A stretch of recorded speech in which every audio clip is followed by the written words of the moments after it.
Del libro Las leyes del éxito, del autor Napoleón Hill. 12ª lección. La concentración. Puedes hacerlo si crees que puedes. Esta lección ocupa una posición clave en este curso, ya que la ley psicológica en la que se basa es de una importancia primordial para todas las demás lecciones. Definiremos la palabra concentración en el sentido que se utilizará aquí de la siguiente manera. La concentración es el acto de enfocar la mente en un determinado deseo hasta que los caminos y los medios para su realización han sido elaborados y puestos en funcionamiento con éxito. En el acto de concentrar la mente en un deseo dado entran dos leyes importantes. Una es la ley de la autosugestión y la otra es la ley del hábito. Puesto que la primera ha sido descrita ampliamente en una de las lecciones anteriores de este curso, ahora describiremos brevemente la ley del hábito. El hábito surge del entorno, de hacer continuamente lo mismo de la misma manera, de la repetición de albergar los mismos pensamientos una y otra vez. Y una vez que se ha formado es como un bloque de cemento que se ha endurecido en el molde, en el sentido de que es difícil de romper. El hábito es la base de todo entrenamiento de la memoria, y esto es algo que se puede demostrar fácilmente cuando uno intenta recordar el nombre de una persona que acaba de conocer, repitiéndola una y otra vez hasta fijarlo de una forma permanente y clara en su mente. La fuerza de la educación es tan grande que podemos moldear las mentes y los modales de los jóvenes dándoles cualquier forma que deseemos e imprimir unos hábitos que permanecerán para siempre. Excepto en raras ocasiones en las que se eleva por encima del entorno, la mente humana extrae del ambiente que la rodea el material con el que crea el pensamiento, y el hábito cristaliza ese pensamiento en una forma fija, lo guarda en la mente subconsciente, donde se convierte en una parte esencial de nuestra personalidad que influye silenciosamente en nuestros actos, forma nuestros prejuicios e inclinaciones y controla nuestras opiniones. Un gran filósofo tenía en mente el poder del hábito cuando dijo: primero toleramos, luego sentimos lástima y al final acabamos haciéndolo, al hablar de la forma en que los hombres honestos caen en la delincuencia.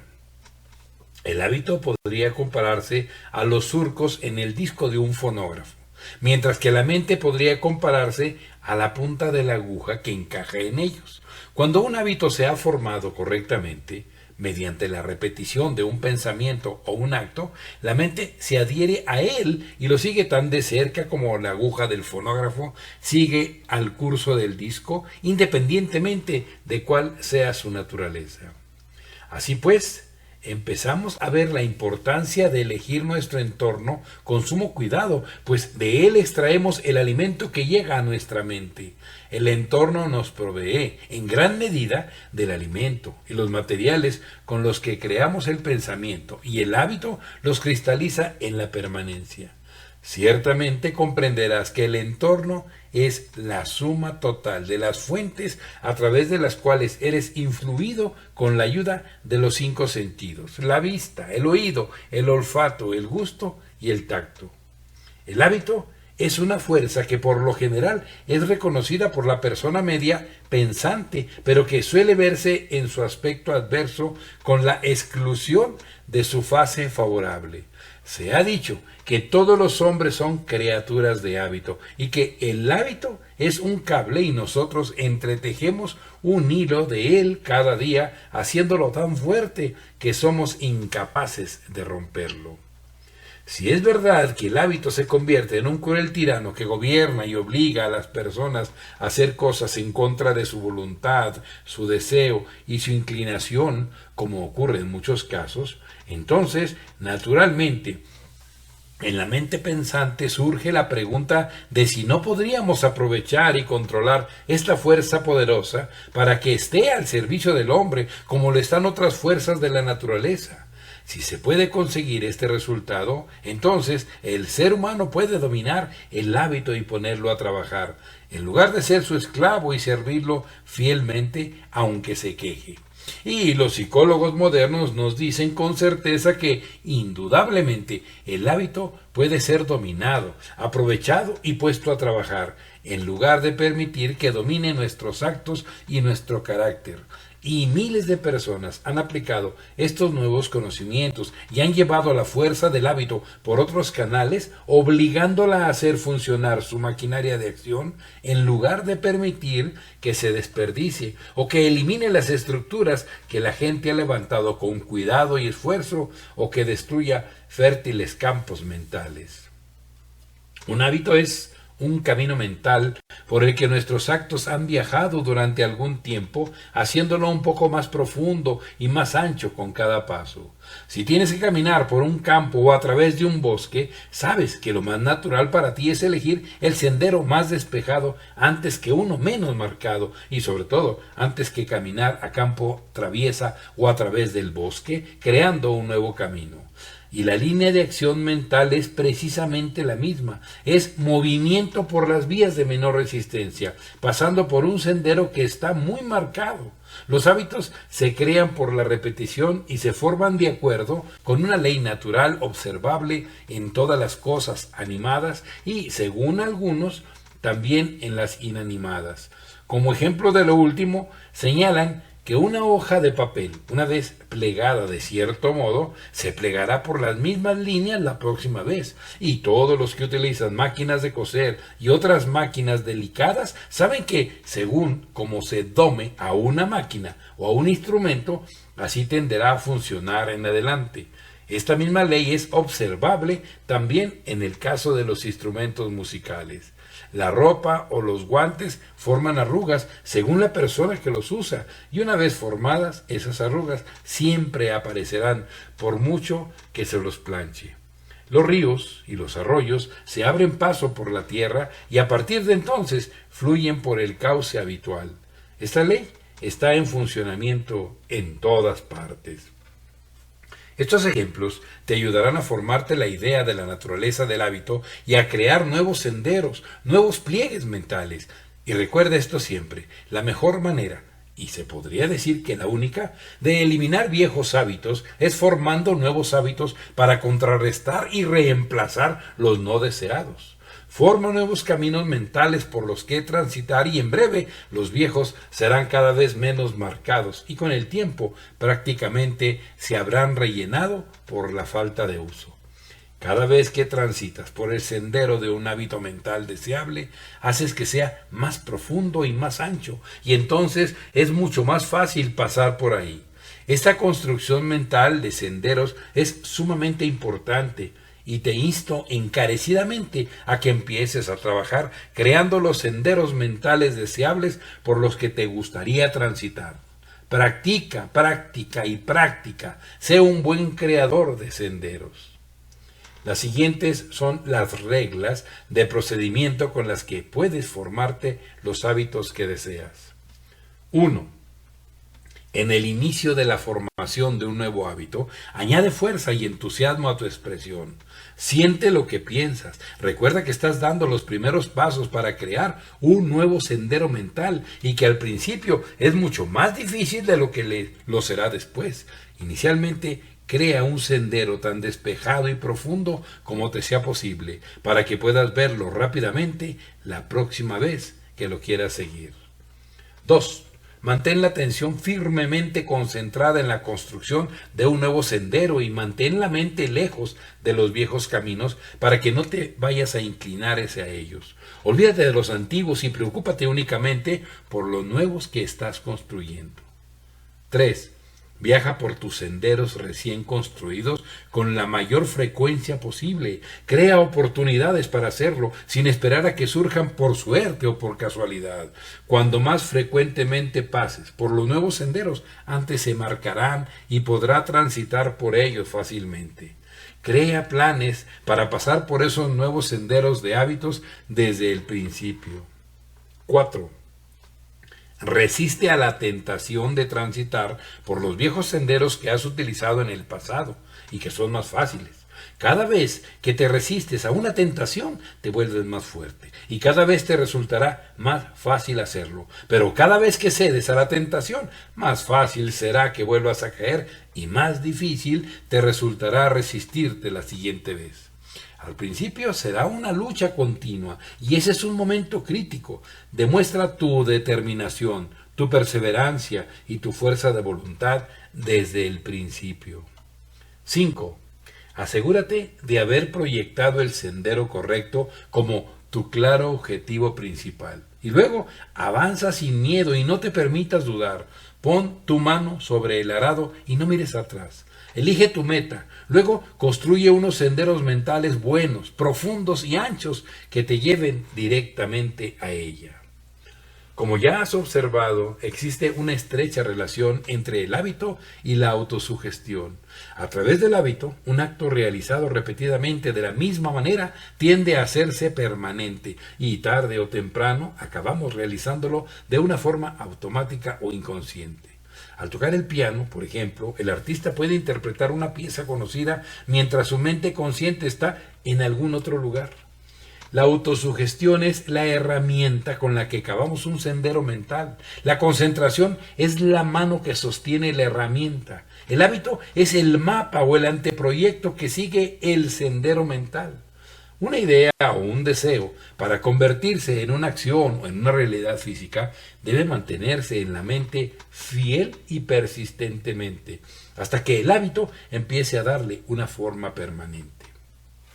Ahora, pongamos nuestra atención en el entorno. Como hemos visto, absorbemos el material para el pensamiento del ambiente que nos rodea. El término entorno abarca un campo muy amplio. Está formado por los libros que leemos, las personas con las que nos relacionamos, la población en la que vivimos, la naturaleza del trabajo al que nos dedicamos, el país o la nación en el que residimos, la ropa que vestimos, las canciones que cantamos y lo más importante, la formación religiosa e intelectual que hemos recibido antes de los 14 años.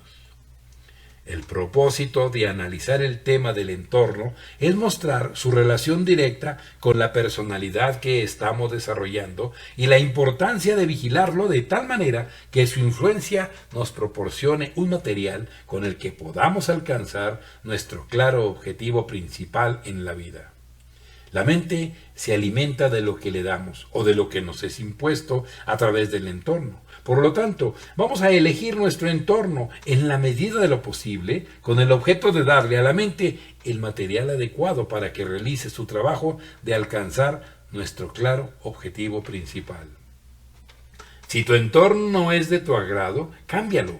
El primer paso es crear en tu propia mente una imagen definida, clara y nítida del entorno que crees que te ayudaría más a alcanzar tu claro objetivo principal y luego concentra tu mente en ella hasta que se convierta en realidad.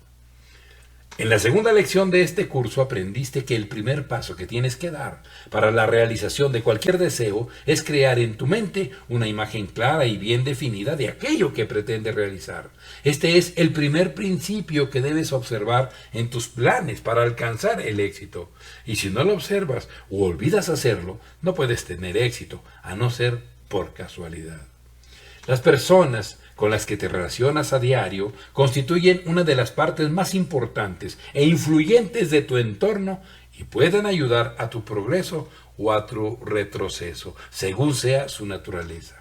En la medida de lo posible, deberías seleccionar como tus compañeros cotidianos más íntimos a personas que sintonicen con tus metas e ideales, especialmente los representados por tu claro objetivo principal y cuya actitud mental te inspire entusiasmo, seguridad en ti mismo, determinación y ambición. Recuerda que cada palabra que oyes pronunciar, cada visión que llega a tus ojos y cada impresión que recibes a través de cualquiera de los 5 sentidos influye en tus pensamientos con la misma seguridad con que el sol sale por el este y se pone por el oeste. Al ser esto cierto, ¿es que no ves la importancia de controlar tanto como te sea posible el entorno en el que vives y trabajas? ¿Acaso no ves la importancia de leer libros que traten sobre temas que estén directamente relacionados con tu claro objetivo principal? ¿No te das cuenta de la importancia de hablar con gente que armonice con tus metas y que te anime e incite a su realización? Estamos viviendo en lo que llamamos una civilización del siglo XX. Los principales científicos del mundo están de acuerdo en que la naturaleza ha tardado millones de años en crear nuestro actual entorno civilizado. Mediante el proceso de la evolución, en la lección 15 comentaremos los efectos del entorno desde un punto de vista mundial y describiremos en detalle el principio de herencia social, que es la principal fuente a través de la cual se puede imponer en las mentes de los jóvenes los efectos del entorno. ¿Cuántos cientos de siglos han vivido los llamados indios en el continente norteamericano, sin ningún avance apreciable hacia la civilización moderna tal como nosotros la entendemos? Pues no tenemos forma de averiguarlo. Su entorno era el desierto, y no han hecho ningún intento de cambiar o mejorar dicho entorno. El cambio tuvo lugar únicamente cuando llegaron nuevas razas que venían de lejos y les impusieron el entorno de progresiva civilización en el que vivimos actualmente. Fíjate en lo que ha ocurrido en el breve periodo de 3 siglos. Los terrenos de caza se han convertido en grandes ciudades y actualmente el indio tiene una educación y una cultura que en muchos casos es equiparable a los éxitos de sus hermanos blancos. La ropa que usas te influye, por lo tanto, forma parte de tu entorno. Una ropa sucia o raída te deprime y mengua tu seguridad en ti mismo, mientras que una vestimenta limpia, de un estilo apropiado, causa exactamente el efecto contrario.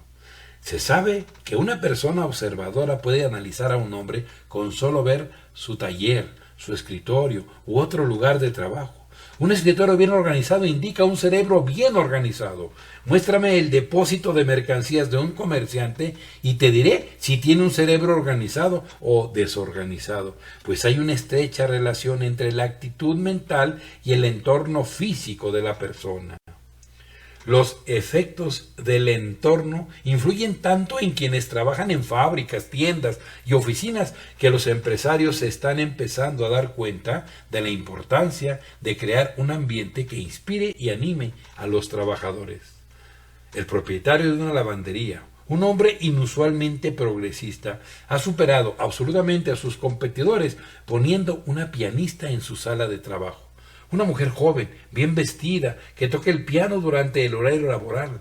Las empleadas llevan un uniforme blanco y no hay nada en ese lugar que indique que el trabajo es penoso. Con la ayuda de este entorno agradable, el propietario ha aumentado el ritmo de trabajo, gana más dinero y paga mejores sueldos que los que pueden pagar sus competidores.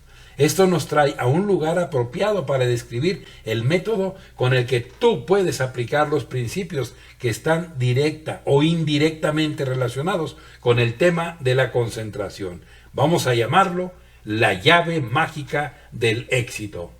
Al presentarte esta llave mágica, permíteme que te explique primero que esta no es una invención o un descubrimiento mío. Es la misma llave que utilizan de una forma u otra los seguidores del nuevo pensamiento y todos los otros grupos que se basan en la filosofía positiva del optimismo. Esta llave mágica constituye un poder irresistible que puede ser utilizado por cualquier persona que desea hacerlo. Te abrirá las puertas de la riqueza, te abrirá las puertas de la fama y en muchos casos te abrirá las puertas de la salud física. Te abrirá las puertas de la educación y te dejará entrar en el almacén de todas tus habilidades latentes. Funcionará como llave maestra para acceder a cualquier puesto o posición en la vida para la que seas apto. La persona que no recibe ninguna remuneración por sus servicios, excepto aquella que le llega en su salario, está mal pagada, independientemente de cuánto dinero le paguen. Con la ayuda de esta llave mágica, hemos abierto las puertas secretas de todos los grandes inventos del mundo. Con sus poderes mágicos se han desarrollado todos nuestros grandes genios del pasado. Supón que eres un trabajador con un puesto de baja categoría y deseas tener una mejor situación en la vida. La llave mágica te ayudará a alcanzarla. Mediante su uso, Carnegie, Rockefeller, Hill, Harriman, Morgan y muchos otros de su tipo han acumulado grandes fortunas de riqueza material. Abrirá las puertas de la prisión y convertirá a las personas marginadas en individuos útiles y dignos de confianza. Convertirá el fracaso en éxito y la infelicidad en felicidad. ¿Qué es esta llave mágica?, te preguntarás. Yo te responderé con una palabra: concentración.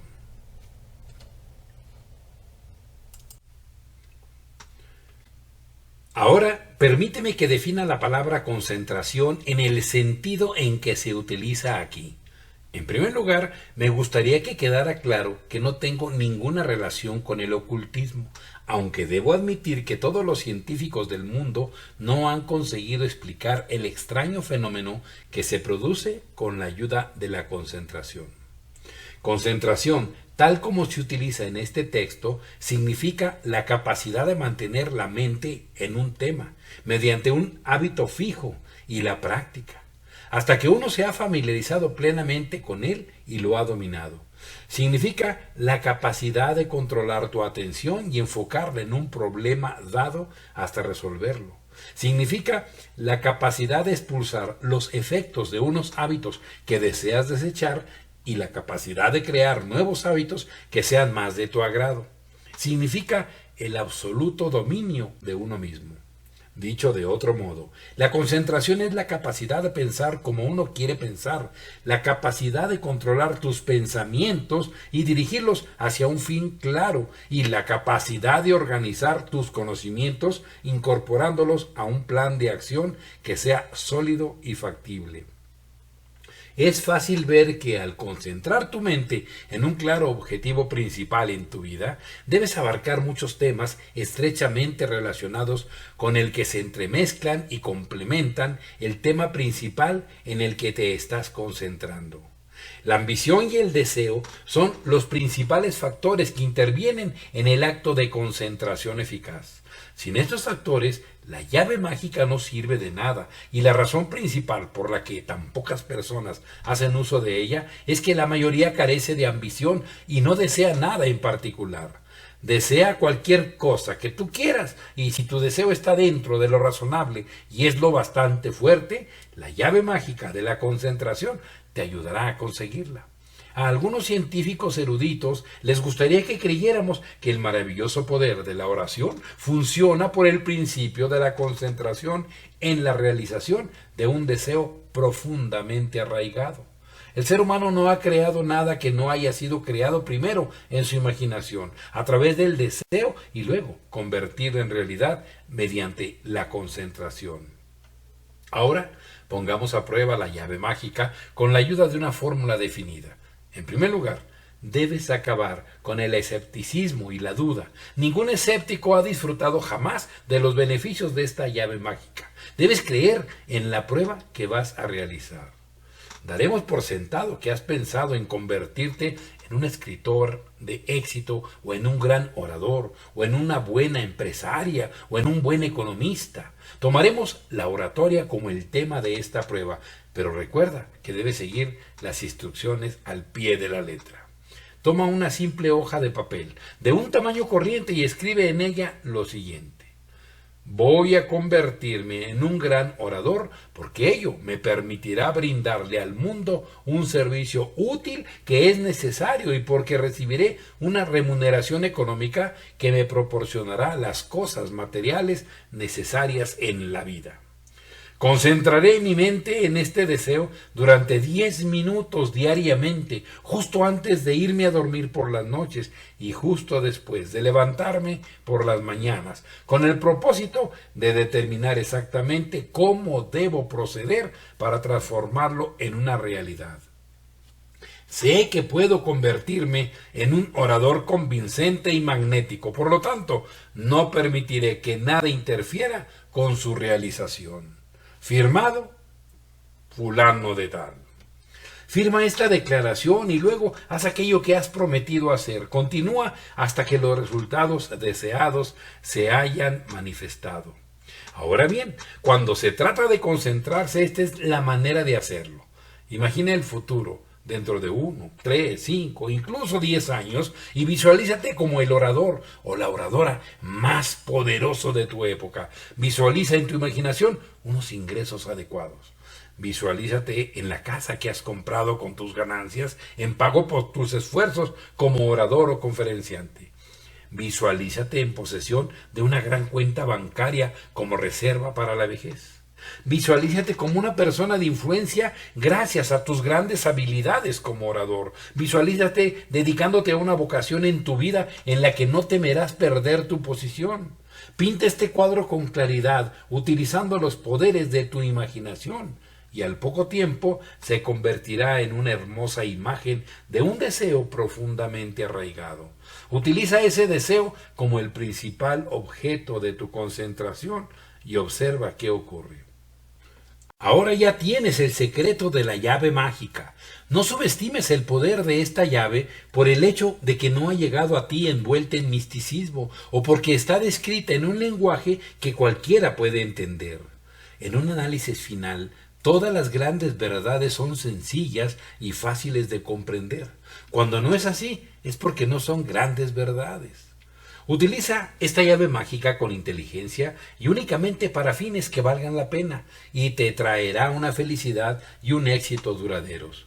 Olvida los errores que has cometido y también los fracasos. Deja de vivir en el pasado. ¿O es que no sabes que el ayer nunca vuelve?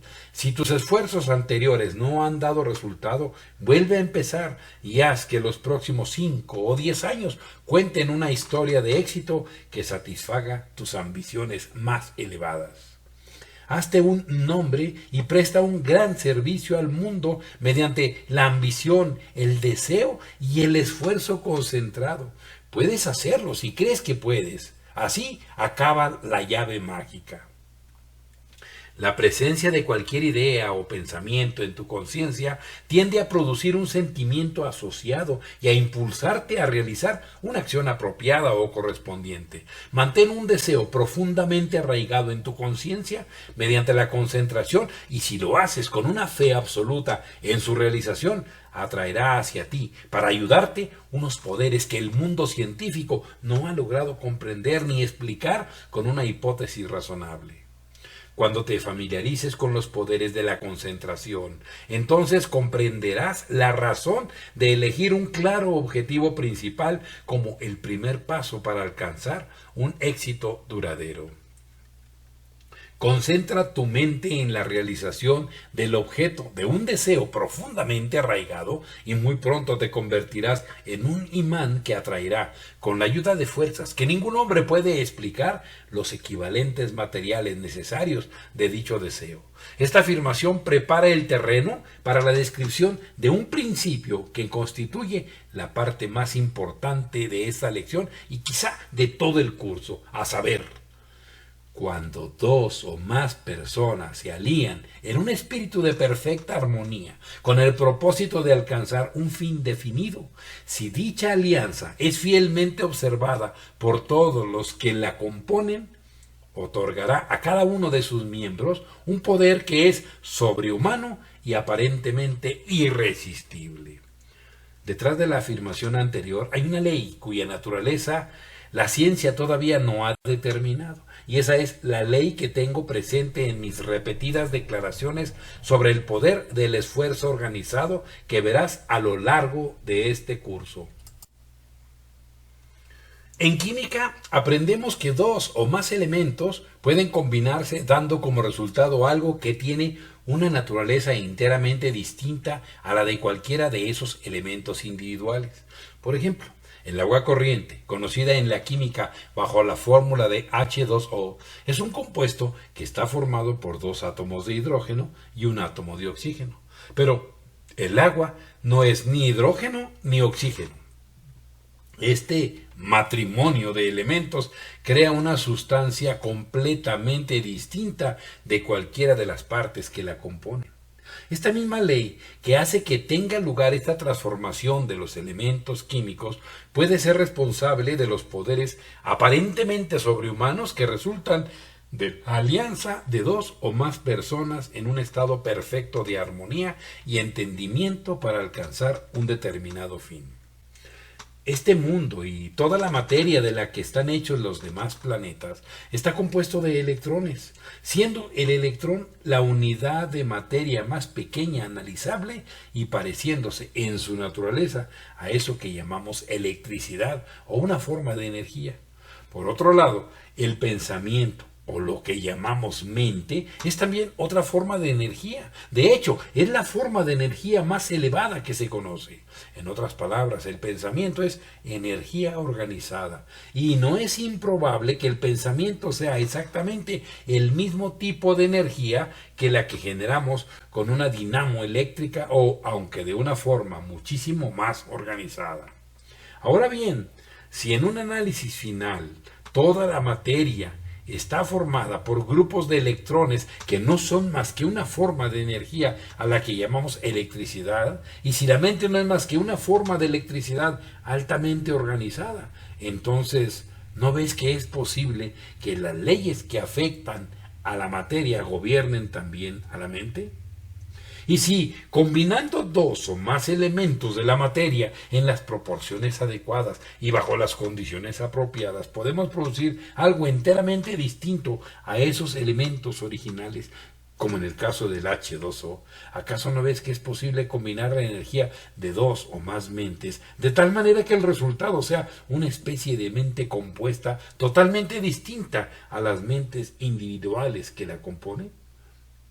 Sin duda, habrás notado el modo en que eres influido en presencia de otras personas. Algunas te inspiran optimismo y entusiasmo. Su mera presencia parece estimular tu propia mente a una mayor acción. Y esto no solo parece ser verdad, sino que es verdad. Has percibido que la presencia de otras personas tendía a mermar tu vitalidad y a deprimirte. Y te puedo asegurar que esa tendencia era muy real.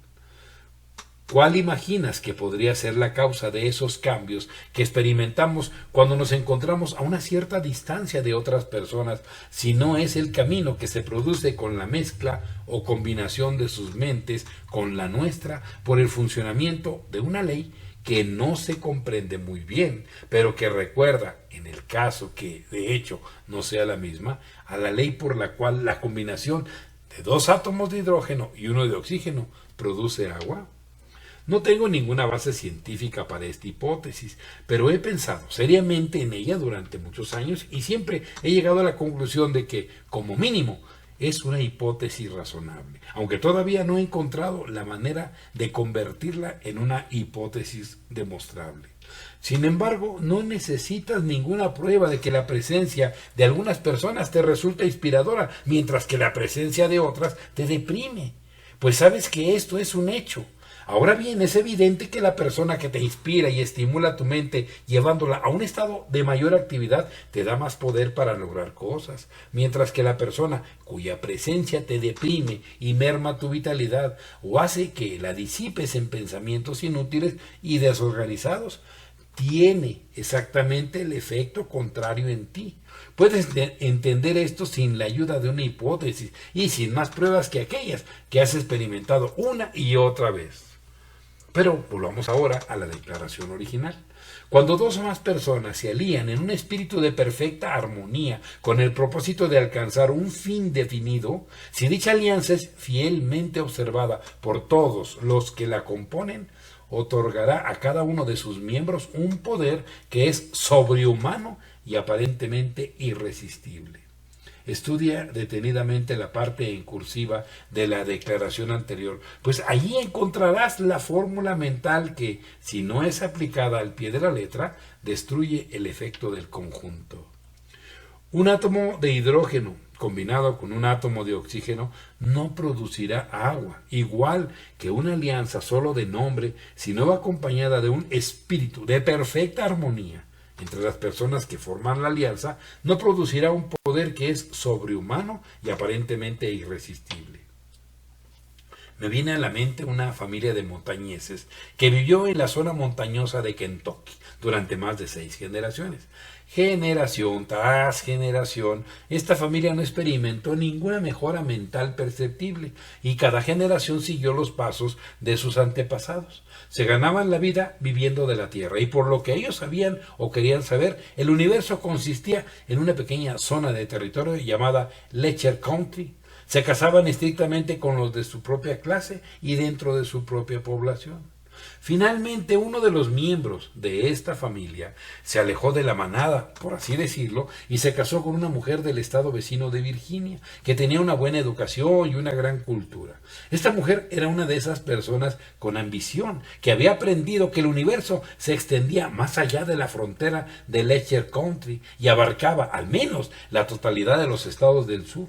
Había oído hablar de química, de botánica, de biología, de patología, de psicología y de muchos otros temas relevantes en el campo de la educación. Cuando sus hijos empezaban a llegar a una edad en la que podían entender las cosas, les hablaba de estos temas y ellos, a su vez, comenzaron a mostrar un gran interés al respecto. Actualmente uno de sus hijos es rector de una gran institución educativa en la que se enseña la mayoría de esos temas y muchos otros de igual importancia. Otro hijo suyo es un importante abogado y el tercero es un físico de éxito. Su marido, gracias a la influencia de la mente de esta mujer, es un conocido dentista y el primer miembro en 6 generaciones en alejarse de las tradiciones que habían atado a la familia. La combinación de la mente de esta mujer con la de su marido le infundió el estímulo necesario para animarlo y lo inspiró con una ambición que, sin la influencia de su esposa, no habría conocido jamás. Durante muchos años he estado estudiando las biografías de aquellas personas a las que el mundo llama grandes y me parece más que una mera coincidencia que en todos los casos en los que había información disponible, la persona que era realmente responsable de esa grandeza se encontraba en el fondo, detrás de la escena, y el público que adoraba al héroe rara vez oía hablar de ella. Con no poca frecuencia, este poder oculto es una esposa paciente que ha inspirado a su marido y lo ha estimulado hacia un gran éxito, como ocurrió en el caso que acabo de describir. Henry Ford es uno de los milagros modernos de esta era y dudo que este país o cualquier otro haya producido jamás a un genio industrial como él.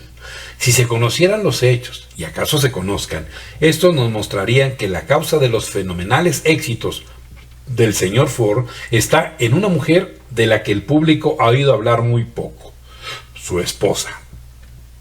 Leemos acerca de los éxitos de Ford y de sus enormes ingresos e imaginamos que está bendecido con una capacidad inigualable, y es así, una capacidad de la que el mundo jamás habría oído hablar de no haber sido por la influencia de su esposa, que ha cooperado con él durante todos sus años de lucha en un espíritu de perfecta armonía con el propósito de alcanzar un fin definido.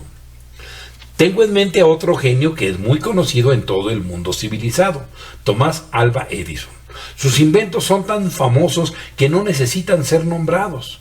Cada vez que presionas un interruptor y enciendes una luz eléctrica o escuchas un tocadisco, deberías pensar en Edison, pues fue él quien perfeccionó tanto la luz incandescente como el moderno fonógrafo. Cada vez que veas una imagen en movimiento, deberías pensar en Edison, pues fue su genio, más que el de cualquier otra persona, el que hizo que esta gran empresa fuera posible. Pero, como en el caso de Henry Ford, detrás de Edison está una de las mujeres más extraordinarias de Estados Unidos, su esposa.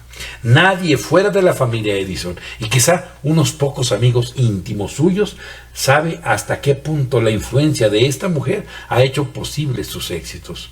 En una ocasión, ella me dijo que la cualidad más destacada de su marido, y que por encima de todas las demás era la más valiosa, era la de la concentración. Cuando Edison inicia una línea de experimentación o investigación, nunca abandona hasta que encuentra lo que busca o hasta que ha agotado todos los recursos posibles para hacerlo. Detrás de Edison hay 2 grandes poderes. Uno es el de la concentración y el otro es la señora Edison. noche tras noche, Edison ha trabajado con tanto entusiasmo que solo ha necesitado 3 o 4 horas de sueño. Recuerda lo que dijimos acerca de los efectos sustentadores del entusiasmo en la 7ª lección de este curso. Si siembras una diminuta semilla de manzana en el tipo de tierra adecuado, en el momento adecuado del año, gradualmente brotará para convertirse en una diminuta ramita que luego se expandirá y se convertirá en un manzano. Ese árbol no proviene de la tierra ni de los elementos del aire, sino de esas dos fuentes. Y todavía no ha aparecido la persona capaz de explicar la ley que atrae del aire y la tierra la combinación de células de las que está hecho el árbol. El árbol no sale de la diminuta semilla de manzana, sino que esa semilla es el principio del árbol. Cuando 2 o más personas se alían en un espíritu de perfecta armonía con el propósito de alcanzar un fin definido, el fin en sí mismo o el deseo que está detrás de dicho fin se podría comparar con la semilla de la manzana, y la combinación de las fuerzas de energía de las 2 o más mentes podría compararse con el aire y la tierra de los que surgen los elementos que forman los objetos materiales de dicho deseo. El poder que está detrás de la atracción y la combinación de estas fuerzas de la mente no puede explicarse más de lo que se puede explicar el poder que está detrás de la combinación de elementos a partir de la cual crece el árbol de manzano. Pero lo que es sumamente importante es que un manzano crecerá de una semilla que es plantada correctamente, y de un gran éxito seguirá a la combinación sistemática de 2 o más mentes con un claro objetivo en vistas. En la 13ª lección verás este principio del esfuerzo conjunto llevado a unas proporciones que casi conmocionan la imaginación de aquellos que no se han entrenado para pensar en términos de pensamiento organizado. Este curso en sí mismo es una ilustración muy concreta del principio que subyace a eso que hemos llamado esfuerzo organizado. Pero verás que son necesarias la totalidad de las 16 lecciones para completar la descripción de este principio. Omite una sola lección y esa omisión afectará a la totalidad, del mismo modo que si retiramos un eslabón, eso afectará a la totalidad de una cadena. Ya he dicho esto de muchas maneras distintas, y ahora lo repito con el propósito de enfatizarlo. Existe una hipótesis bien fundada de que cuando uno concentra su mente en un determinado tema, empieza a recibir información estrechamente relacionada con él y que se vierte sobre uno, procedente de todos los tipos de fuentes concebibles. La teoría es que, una vez que un deseo profundamente arraigado es sembrado en el tipo de tierra mental adecuado, actúa como un centro de atracción o un imán que atrae todo aquello en armonía con la naturaleza de dicho deseo. El doctor Elmer Gates de Washington es probablemente uno de los psicólogos más competentes del mundo. Es reconocido en el mundo entero, tanto en el campo de la psicología como en otros ámbitos de la ciencia relacionados directa e indirectamente, como un hombre de primerísimo nivel científico. Acompáñame durante un rato y estudia sus métodos. El Dr. Gates, una vez que ha llevado una línea de investigación lo más lejos posible por los canales habituales y se ha hecho con todos los datos registrados que tiene a su disposición sobre un determinado tema, coge un lápiz y un bloc y se sienta a la espera de recibir más información, concentrando su mente en ese tema hasta que comienzan a fluir hacia él pensamientos relacionados. Entonces pone por escrito esos pensamientos tal como llegan, de no se sabe dónde. El Dr. Gates me dijo que muchos de sus descubrimientos más importantes llegaron con este método. La primera vez que hablé con él sobre este tema fue hacia 1910. Desde entonces, con el descubrimiento del principio de la radio, se nos ha proporcionado una hipótesis razonable con la que explicar los resultados de esas sentadas. A saber, como hemos descubierto a través del moderno aparato de radio, el éter está en un continuo estado de agitación. Las ondas de sonido están flotando por el éter en todo momento, pero no podemos detectarlas más allá de una corta distancia desde su fuente. Si no es con la ayuda de unos instrumentos adecuadamente sintonizados. Ahora bien, parece razonable suponer que el pensamiento, al ser la forma de energía más organizada que conocemos, está continuamente enviando ondas por el éter, pero estas ondas, al igual que las del sonido, solo pueden ser detectadas e interpretadas correctamente con una mente adecuada sintonizada.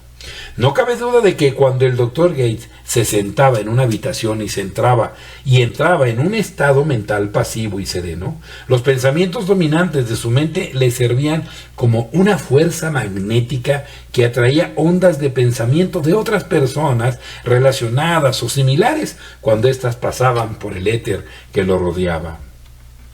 Llevando esta hipótesis un poco más allá, se me ha ocurrido en muchas ocasiones, desde el descubrimiento del moderno principio de la radio, que todo pensamiento que ha sido liberado alguna vez de una forma organizada desde la mente de cualquier ser humano, continúa existiendo en la forma de una onda en el éter y está dando vueltas continuamente en grandes círculos sin fin, y que el acto de concentrar nuestra mente con intensidad en un determinado tema emite ondas de pensamiento que alcanzan a otras ondas de naturaleza similar o relacionada y se mezclan con ellas, estableciendo así una línea directa de comunicación entre la persona que se está concentrando y pensamientos de una naturaleza similar que se han puesto en movimiento previamente. Si vamos todavía más lejos, ¿no sería posible que uno sintonice su mente y armonice la velocidad de vibración del pensamiento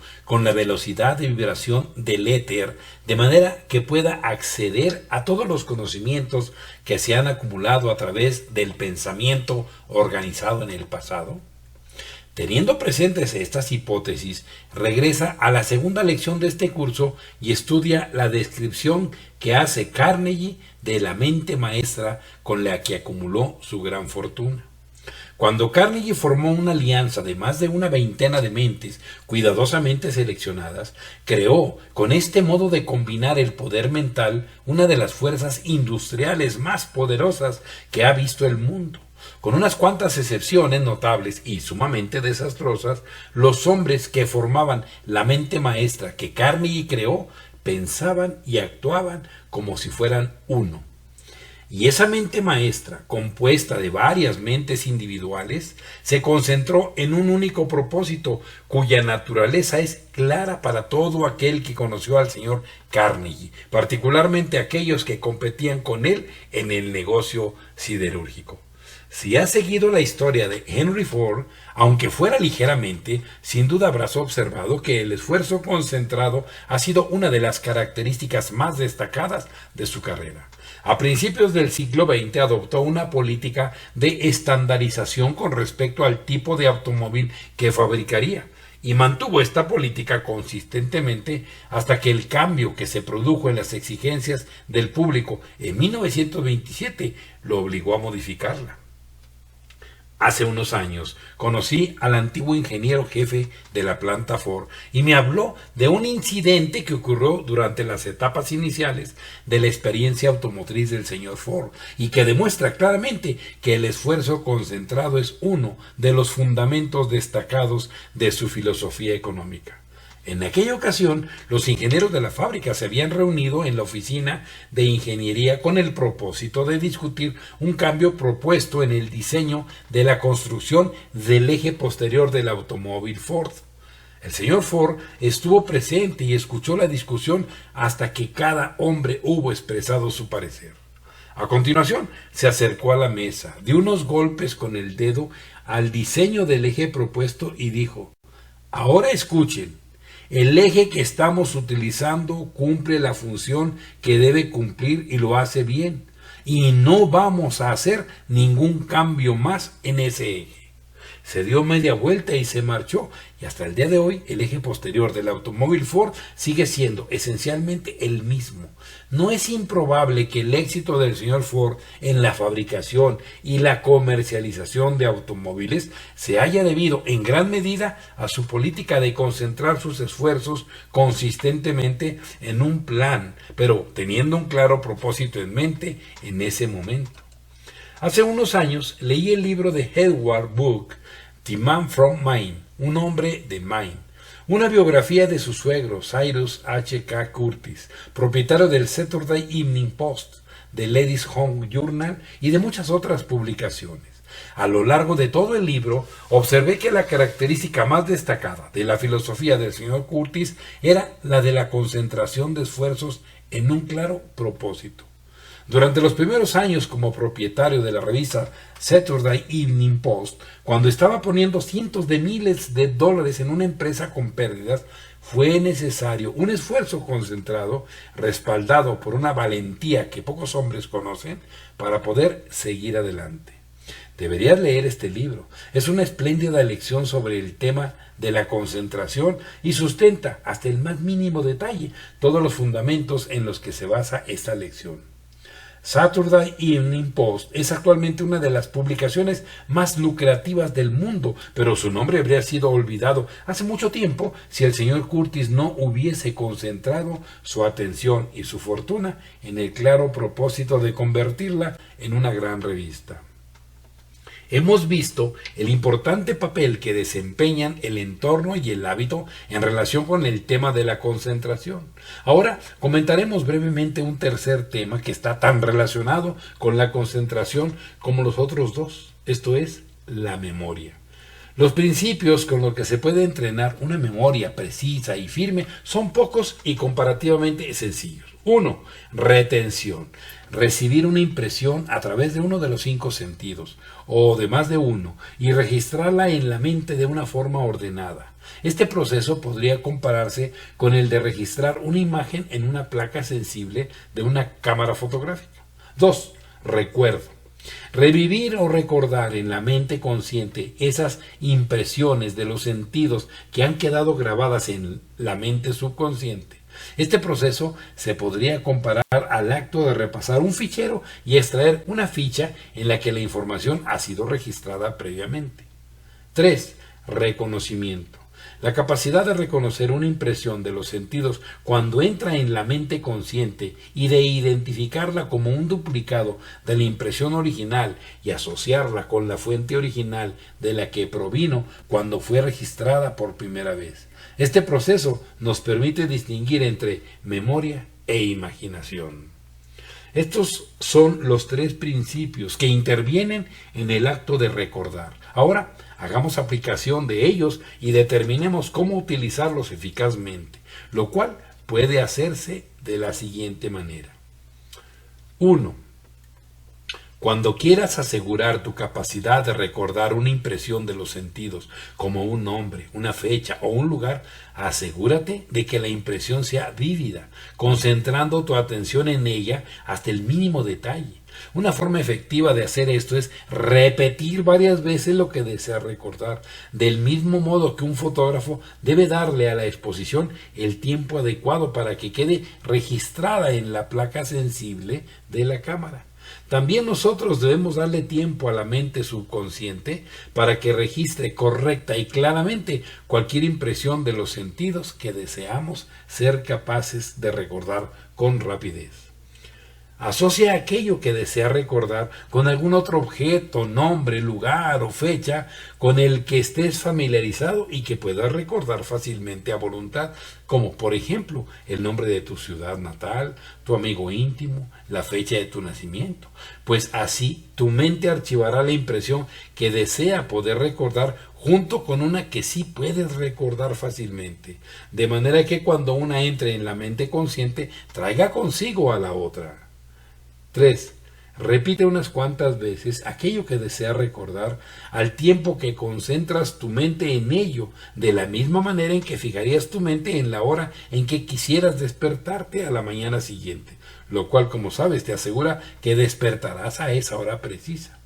El fallo común de no ser capaces de recordar los nombres de las personas que tenemos la mayoría de nosotros se debe por completo a que, de entrada, no registramos correctamente el nombre. Cuando te presentan a alguien cuyo nombre deseas poder recordar a voluntad, repítelo 4 o 5 veces, asegurándote primero de haberlo entendido correctamente. Si el nombre se asemeja al de alguna persona a la que conoces bien, asocia los dos nombres pensando en ambas mientras repites el nombre que quieres recordar. Si alguien te entrega una carta para enviar, mira la carta, luego aumenta su tamaño en tu imaginación y visualízala suspendida encima de un buzón. Fija en tu mente una carta de aproximadamente el tamaño de una puerta y asóciala con un buzón. Y verás que el primer buzón junto al que pases por la calle hará que te acuerdes de esa gran carta de apariencia extraña que tienes en el bolsillo. Supón que te presentan a una señora cuyo nombre es Isabel Chase y te gustaría recordar su nombre a voluntad. Mientras repites su nombre, asócialo a unas grandes tijeras de unos 3 metros de largo y a la reina Isabel, y verás que recordar ambas cosas te ayudará a recordar también el nombre de Isabel Chase. Si quisieras ser capaz de recordar el nombre de Lloyd Kate, simplemente repítelo varias veces y asócialo al nombre de Lloyd George y al teatro Kate, que son dos cosas que puedes recordar a voluntad. La ley de la asociación es la característica más importante de una memoria bien entrenada y sin embargo es una ley sumamente simple. Lo único que tienes que hacer para utilizarla es grabar el nombre de aquello que deseas recordar con el nombre de algo que puedes recordar fácilmente y el recuerdo de uno traerá al otro. Hace casi 10 años, un amigo mío me dio su número de teléfono en Milwaukee, Wisconsin, y a pesar de que no lo apunté, hoy lo recuerdo tan bien como aquel día. Así fue como lo grabé. El número y la central telefónica eran Lakeview 2651. En el momento en que me dio su número, nos encontrábamos en la estación de ferrocarriles, con vistas al lago Michigan. Por lo tanto, utilicé el lago como el objeto asociado con el que archivar el nombre de la central telefónica. Resultó que el número de teléfono estaba formado por la edad de mi hermano, que tenía 26 años, y el de mi padre, que tenía 51, de modo que asocié sus nombres a ese número, asegurándome de que lo recordaría. Así pues, para recordar la central telefónica y el número, solo tenía que pensar en el lago Michigan y en mi hermano y en mi padre. Un conocido mío descubrió que sufría de lo que se llama corrientemente una mente divagante. Cada vez estaba más ausente y era incapaz de recordar las cosas. Dejemos que sea él quien te cuente a continuación, con sus propias palabras, cómo superó esta desventaja. Tengo 50 años. Durante una década he sido director de sección de una gran fábrica. Al principio mis tareas eran fáciles. Luego la empresa experimentó una rápida expansión del negocio, con lo cual tuve más responsabilidades. Varios hombres jóvenes de mi sección empezaron a desarrollar una energía y una habilidad inhabituales, y al menos uno de ellos tenía los ojos puestos en mi empleo. Llegué a esa edad de la vida en la que a un hombre le gusta estar cómodo, y puesto que llevaba mucho tiempo en la empresa, sentía que podía dormirme en mis laureles. El efecto de esta actitud mental fue bastante desastroso para mi trabajo. Hace unos 2 años noté que mi capacidad de concentración se estaba debilitando y que mis deberes me empezaban a resultar molestos. Me olvidaba de la correspondencia hasta que veía con pavor la enorme pila de cartas. Los informes se acumulaban y mis subordinados se veían perjudicados por el retraso. Y yo me pasaba el rato sentado en mi escritorio con la mente divagando hacia otra parte. Se dieron otras circunstancias que dejaron ver claramente que mi mente no estaba en el trabajo. Olvidé asistir a una importante reunión de los directores de la compañía. Además, uno de los administrativos que estaba a mis órdenes descubrió un grave error en un cálculo sobre una carga de mercancías y, por supuesto, se encargó de que el gerente se enterara del incidente. Esta situación me alarmó sobremanera, de modo que pedí una semana de vacaciones para reflexionar sobre todo ello. Estaba decidido a renunciar o a descubrir cuál era el problema y ponerle remedio. Unos pocos días de seria introspección en un lugar de vacaciones en las montañas, alejado de todo, me convencieron de que estaba sufriendo un simple caso de mente divagante. Me faltaba concentración. Mis actividades físicas y mentales en la oficina se habían vuelto poco metódicas. Era descuidado, vago y negligente. Y todo porque mi mente no estaba alerta en el trabajo. Cuando hube diagnosticado mi caso, con satisfacción para mí mismo, pensé en la forma de ponerle remedio. Necesitaba unos nuevos hábitos de trabajo y decidí adquirirlos. Con un lápiz y un papel esbocé un plan para cubrir la jornada laboral. Primero, la correspondencia de la mañana. Luego, pedidos, dictados, reunión con los subordinados y tareas variadas, acabando con un escritorio limpio antes de marcharme. ¿Cómo se forma un hábito?, me pregunté mentalmente. Mediante la repetición, fue la respuesta que obtuve. Pero he estado haciendo estas cosas una y otra vez, miles de veces, protestó el otro tipo dentro de mí. Cierto, pero no de una manera ordenada y concentrada, replicó el eco. Regresé a la oficina con la mente bajo control, pero intranquilo, y empecé a aplicar mi nuevo plan de trabajo inmediatamente. Realizaba las mismas tareas todos los días con el mismo entusiasmo y a ser posible a la misma hora. Cuando mi mente comenzaba a divagar, la hacía regresar rápidamente. A partir de un estímulo mental creado por la fuerza de voluntad, progresé en el desarrollo de hábitos. Día tras día practicaba la concentración del pensamiento. Cuando empecé a sentirme cómodo con la repetición, entonces supe que había ganado.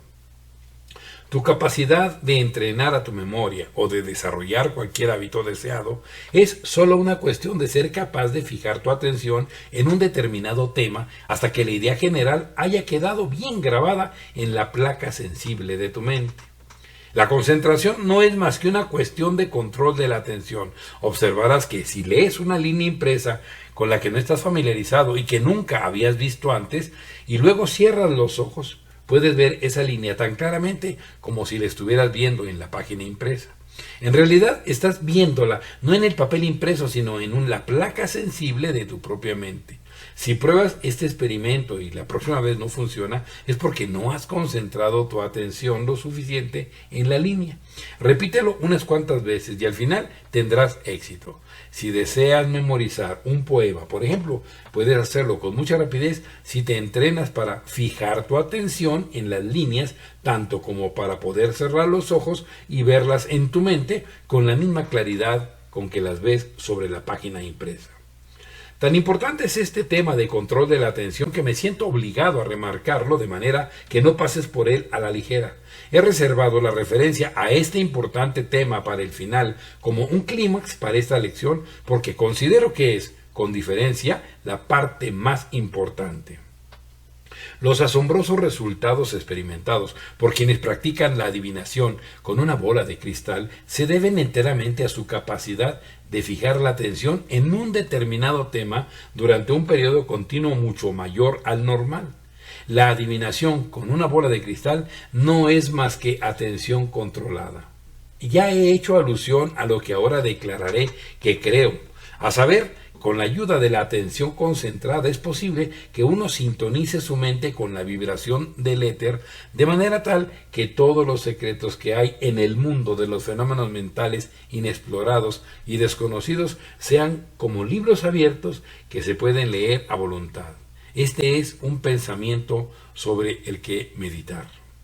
Soy de la opinión, y hay pruebas sustanciales que me respaldan, de que es posible desarrollar la capacidad de fijar la atención de una forma tan absoluta que nos permita sintonizar con lo que hay en la mente de cualquier persona y entenderlo.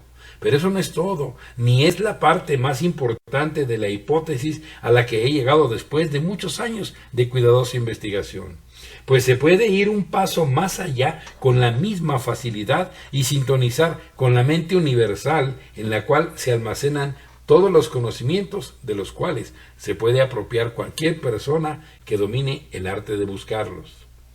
Posiblemente a una mente sumamente ortodoxa estas afirmaciones le parecerán muy irracionales, pero para el estudiante, y de momento son contadas las personas en el mundo que son más que meros estudiantes de este tema, en un nivel elemental, que ha estudiado este tema sin un nivel de comprensión apreciable, estas hipótesis no solo le parecen posibles, sino absolutamente probables.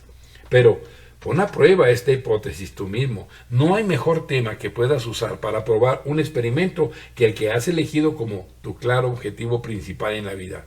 Memoriza tu claro objetivo principal para que puedas repetirlo sin tener que leerlo. Y luego practica fijar tu atención en él al menos 2 veces al día, procediendo de la siguiente manera. Busca un lugar tranquilo donde nadie te moleste. Siéntate y relaja tu mente y tu cuerpo completamente. Luego cierra los ojos y tápate los oídos con los dedos, excluyendo así las ondas de sonido corrientes y todas las ondas de luz. En esa posición repite tu claro objetivo principal en la vida y mientras lo haces, visualízate en tu imaginación en plena posesión del objeto de esa meta. Si una parte de tu objetivo es la acumulación de dinero, como indudablemente lo es, entonces visualízate en posesión de él. Si una parte de tu claro objetivo es ser propietario de una casa, entonces visualiza una imagen de ella en tu imaginación, tal como esperas que sea en realidad. Si una parte de tu claro objetivo es convertirte en un orador u oradora, poderoso e influyente, entonces visualízate delante de una gran cantidad de público y siente que juegas con las emociones de la audiencia como un gran violinista tocaría las cuerdas del violín. Al aproximarte al final de esta lección, hay 2 cosas que podrías hacer. 1. Empezar a cultivar ahora la capacidad de fijar la atención a voluntad en un determinado tema, sintiendo que esa habilidad, cuando esté plenamente desarrollada, te traerá el objeto de tu claro objetivo principal en la vida. O 2. Ladear la nariz y con una sonrisa cínica decirte tonterías y de esa manera convertirte en un tonto. Tú eliges. Esta lección no fue escrita para hacer una discusión ni un tema de debate. Tienes el privilegio de aceptarla en su totalidad o en parte o de rechazarla, como tú quieras. No obstante, quiero declarar aquí que esta no es una época para el cinismo o la duda. Una era que ha conquistado el aire que está encima de nosotros y el mar que está debajo y que nos ha permitido utilizar el aire y convertirlo en un mensajero capaz de transportar el sonido de nuestra voz a otra mitad del planeta en una fracción de segundos, ciertamente no es una era que aliente a los escépticos o a los incrédulos. La familia humana ha pasado por la edad de piedra, por la edad de hierro y por la edad de acero. Y a menos que no hayamos comprendido en absoluto la tendencia de los tiempos, ahora está entrando en la era del poder mental que eclipsará con sus magníficos éxitos a todas las otras juntas. Aprende a fijar tu atención a voluntad en un determinado tema durante el lapso de tiempo que tú elijas, y habrás encontrado el pasadizo secreto que conduce al poder y la abundancia. Eso es concentración. A partir de esta lección entenderás que el objeto de formar una alianza entre 2 o más personas para crear una mente maestra es aplicar la ley de la concentración con una eficacia mucho mayor de la que podría conseguirse con los esfuerzos de una sola persona. El principio llamado mente maestra no es ni más ni menos que la concentración de poder mental de un grupo para la realización de un claro objetivo o fin. Con la concentración mental en grupo se obtiene un mayor poder debido al proceso de incremento que se produce mediante el efecto de una mente sobre otra u otras. Persuasión versus fuerza. El éxito, tal como se ha dicho de docenas de maneras distintas a lo largo de este curso, es en gran medida una cuestión de negociar contacto y armoniosamente con otras personas. En términos generales, la persona que entiende cómo conseguir que la gente haga las cosas que ella quiere que hagan, puede tener éxito en cualquier profesión. Como conclusión apropiada para esta lección sobre la ley de la concentración, describiremos los principios con los que se puede influir en las personas, con los que se consigue la colaboración, se elimina el antagonismo y se desarrolla la cordialidad. A veces se pueden conseguir por la fuerza unos resultados aparentemente satisfactorios, pero la fuerza por sí sola nunca ha producido, ni lo hará, un éxito duradero. La Primera Guerra Mundial ha contribuido más que cualquier otro acontecimiento en la historia del mundo a mostrarnos la futilidad de la fuerza como medio para influir en la mente humana.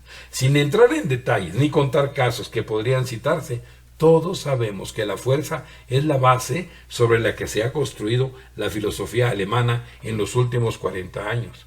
La doctrina de que el poder corrige se puso a prueba a nivel mundial y fracasó.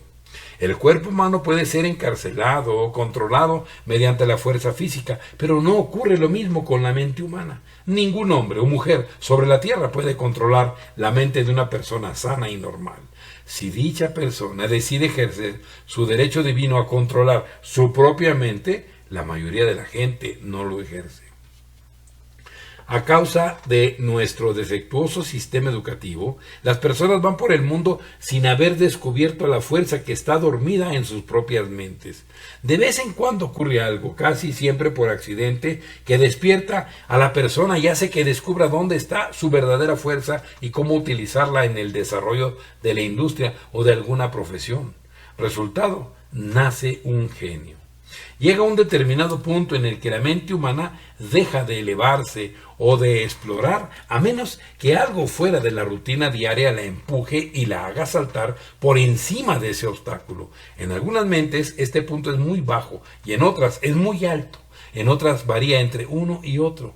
La persona que encuentra la forma de estimular su mente artificialmente, de despertarla y hacer que vaya con frecuencia más allá de este punto de parada, sin duda será recompensada con la fama y la fortuna si sus esfuerzos son de una naturaleza constructiva.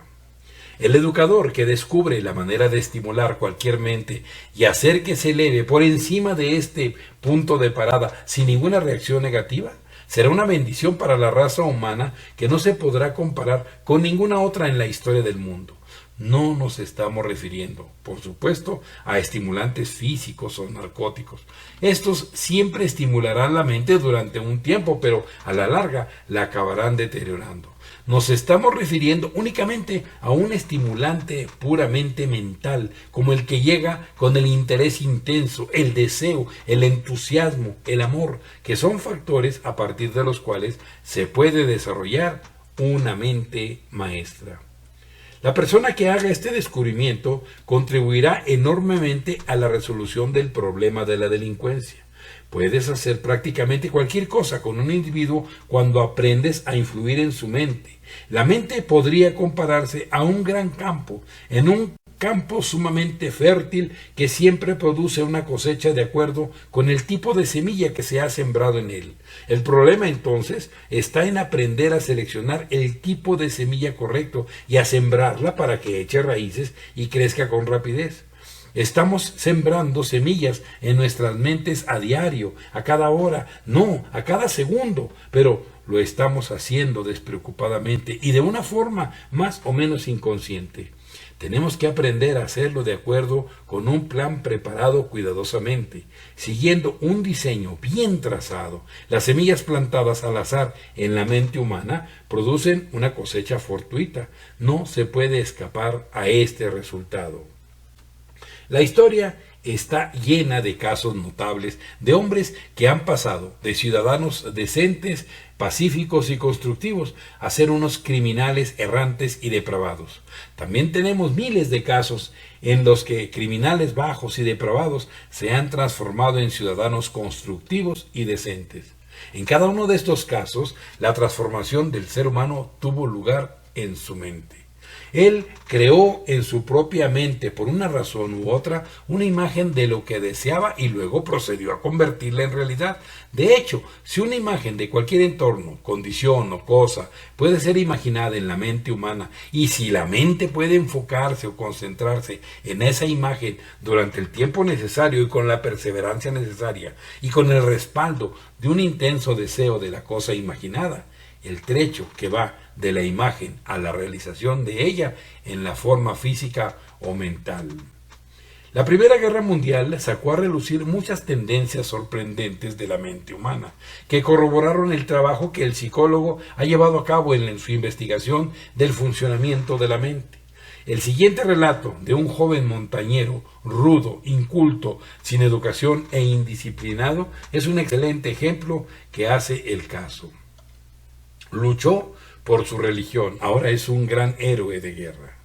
Los rotarios planean obsequiar una granja a Alvin York, un cazador de ardillas indocto de Tennessee, por George W. Dixon. Como Alvin Cullum York, un cazador de ardillas indocto de Tennessee, se convirtió en el principal héroe de las fuerzas expedicionarias norteamericanas en Francia, forma parte de un capítulo romántico en la historia de la Primera Guerra Mundial. York es natural de Fentress County. Nació y fue criado entre rudos montañeros de los bosques de Tennessee. En Fentress County ni siquiera hay ferrocarril. En sus años de juventud, Alvin tenía fama de tener un carácter atroz. Era lo que se conoce como un pistolero, un tirador mortal con el revólver, y sus proezas con el rifle se conocían a lo largo y ancho entre los sencillos pobladores de las montañas de Tennessee. Un día, una organización religiosa montó su tienda en la población en la que vivían York y sus padres. Era una secta extraña que había venido a las montañas en busca de conversos, pero los métodos de los evangelizadores del nuevo culto estaban llenos de fuego y emocionalidad. Denunciaban al pecador, al carácter vil y al hombre que se aprovechaba de su prójimo. Señalaban a la religión del maestro como un ejemplo que todos debían seguir.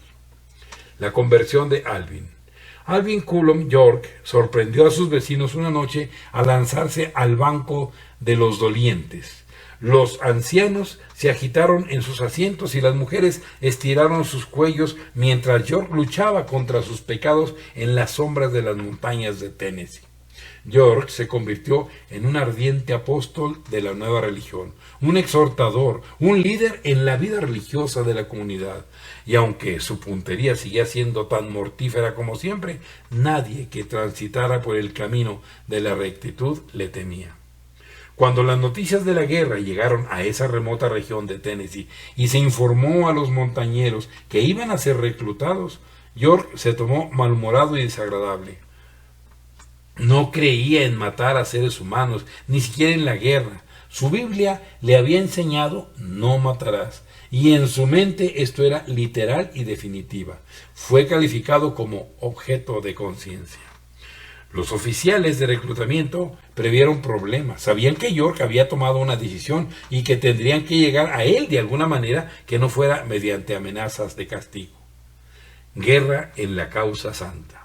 Fueron a ver a York con una Biblia y le enseñaron que la guerra era una causa santa, la causa de la libertad y la liberación humana. Le hicieron ver que hombres como él estaban siendo llamados por los poderes superiores a liberar al mundo, a proteger a mujeres y niños inocentes de la violación, a hacer que la vida valiera la pena para los pobres y los oprimidos, a vencer a la bestia descrita en las Escrituras y hacer que el mundo fuera libre para poder desarrollar los ideales cristianos y a hombres y mujeres cristianos. Era una lucha entre las multitudes de la virtud y las hordas de Satanás. El demonio estaba tratando de conquistar al mundo con los agentes que él había escogido, el Kaiser y sus generales. Los ojos de York resplandecieron con una luz feroz. Apretó sus grandes manos como un torno de banco. Sus fuertes mandíbulas se cerraron bruscamente. El Kaiser, dijo entre dientes, la bestia. Le mostraré cuál es su lugar si alguna vez consigo acercarme lo suficiente como para pegarle un tiro. Acarició su rifle, se despidió de su madre con un beso y le dijo que la volvería a ver cuando el Kaiser estuviera fuera de circulación. Se marchó a un campo de entrenamiento y se entrenó con escrupuloso cuidado y estricta obediencia a las órdenes. Sus habilidades para la práctica del tiro al blanco llamaron la atención. Sus compañeros estaban pasmados ante su alto puntaje. No se habían dado cuenta de que un cazador de ardillas de una región apartada era buen material para hacer de él un francotirador en primera línea de las trincheras. El papel de York en la guerra ya forma parte de la historia. El general Pershing lo ha calificado como el principal héroe individual de la guerra. York ha conseguido todas las condecoraciones, incluida la Medalla del Congreso, la Croix de Guerra y la Legión de Honor. Se enfrentó a los alemanes sin temor a la muerte, pues estaba luchando para reivindicar su religión, por la santidad del hogar, por amor a las mujeres y los niños, por la preservación de los ideales del cristianismo y la libertad de los pobres y los oprimidos.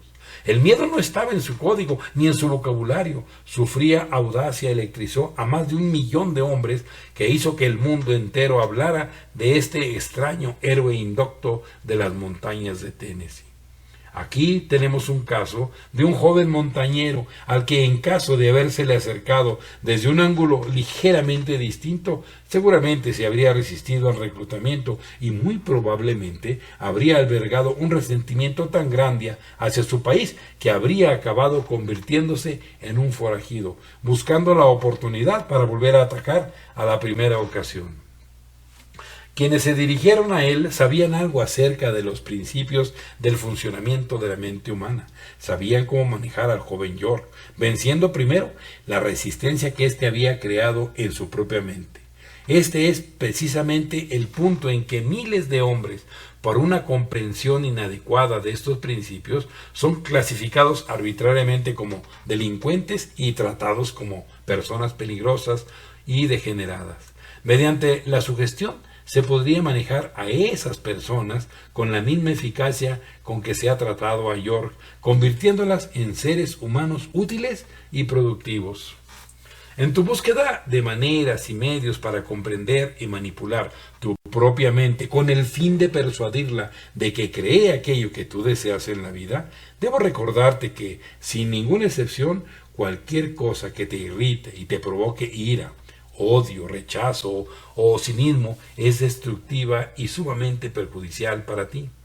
Jamás podrás conseguir el máximo de acción constructiva de tu mente o siquiera un buen promedio hasta que aprendas a controlarla y a evitar que sea estimulada por la ira o por el miedo. Estos dos factores negativos, la ira y el miedo, son absolutamente destructivos para tu mente, y mientras sigas permitiendo que estén ahí, puedes estar seguro de que los resultados serán insatisfactorios y muy por debajo de lo que eres capaz de producir.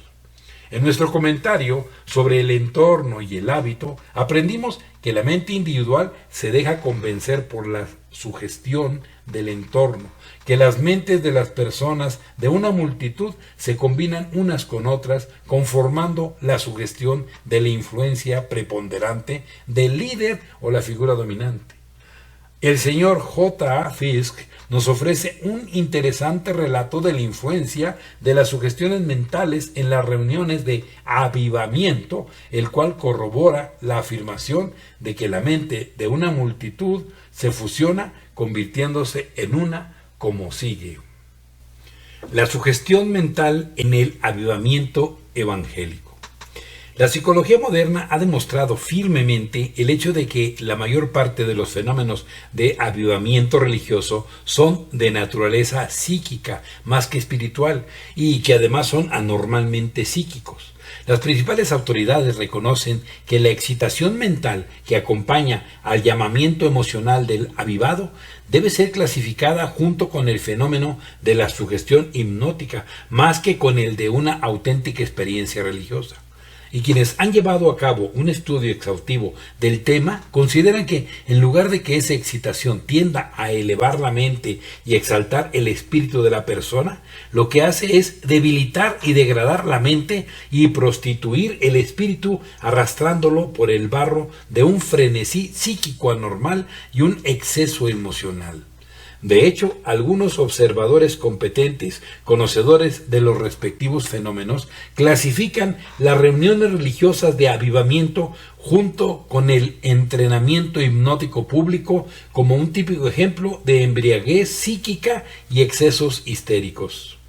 David Starr Jordan, rector emérito de la Universidad Leland Stanford, dice: el whisky, la cocaína y el alcohol producen una demencia temporal, y también lo hace el avivamiento religioso. El eminente psicólogo William James, exprofesor de la Universidad de Harvard, dice: el avivamiento religioso es más peligroso para la vida de la sociedad que la embriaguez. No debería ser necesario afirmar que en esta lección el término avivamiento se utiliza en su significado menos amplio, que indica la típica excitación emocional religiosa conocida por el término en cuestión, y no se pretende aplicarlo a la experiencia religiosa más antigua y respetada, designada por el mismo término que tan reverenciada era por los puritanos, los luteranos y otros en el pasado. Una obra de referencia estándar habla del tema general del avivamiento de la siguiente manera: los avivamientos ocurren en todas las religiones. Cuando tiene lugar un avivamiento, un gran número de personas que han estado comparativamente muertas o indiferentes a las consideraciones espirituales despierta su importancia, se transforma espiritual y moralmente y actúa con un entusiasmo excesivo al intentar convertir a otras personas a sus puntos de vista. Un avivamiento musulmán adopta la forma de un regreso a las estrictas doctrinas del Corán y un deseo de propagarlas con la espada. La minoría cristiana que viva en ese lugar correrá peligro de ser masacrada por los renacidos.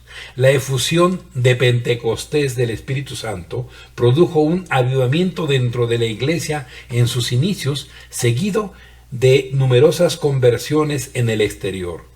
Desde la época apostólica hasta la Reforma tuvieron lugar varios avivamientos en intervalos, aunque antes no se les conocía por ese nombre. En ocasiones, quienes los experimentaban eran tratados con tan poca comprensión que abandonaban la iglesia y formaban sectas, mientras que en otros casos, y señaladamente en el de los fundadores de las órdenes monásticas, eran retenidos e influían en la iglesia en su totalidad. Tanto el impulso espiritual que desembocó en la Reforma como el impulso antagonista que produjo o acompañó al surgimiento de la Compañía de Jesús fueron renacentistas. No obstante, el término avivamiento ha quedado confinado principalmente al repentino aumento de la actividad espiritual dentro de las iglesias protestantes. La iniciativa de los Wesley y Whitefield de este país y en Inglaterra a partir de 1738 fue sumamente avivamentista. Desde entonces, diversos avivamientos han tenido lugar cada cierto tiempo y prácticamente todas las confesiones aspiran a que se produzcan estos avivamientos. Los medios utilizados son la oración por el Espíritu Santo, reuniones que continúan noche tras noche, a menudo hasta altas horas, discursos agitadores, principalmente por parte de los laicos evangelistas, y reuniones posteriores para tratar a quienes han sido impresionados. Finalmente, se ha descubierto que algunos de aquellos que aparentemente se han convertido han sido constantes. Otros se han echado atrás mientras prevalece temporalmente una inercia proporcional a la emoción previa. A veces, en las reuniones de avivamiento, algunas personas excitables emiten gritos agudos o incluso caen postradas. Actualmente estas manifestaciones enfermizas no son alentadas y en consecuencia son poco frecuentes. Para entender el principio del funcionamiento de la sugestión mental en una reunión de avivamiento, primero debemos comprender algo de lo que se conoce como psicología de las masas. Los psicólogos son conscientes de que la psicología de una masa, considerada como un todo, difiere sustancialmente de la de los individuos que la componen. Existe una multitud de individuos independientes y una multitud compuesta en la que los temperamentos emocionales de las unidades parecen mezclarse y fundirse. El cambio del tipo de multitud mencionado primero al mencionado en segundo lugar se produce por la influencia de una atención seria o de profundas implicaciones emocionales o un interés común. Cuando este cambio tiene lugar, la multitud se convierte en un individuo compuesto cuyo grado de inteligencia y control emocional es ligeramente mayor al de su miembro más débil.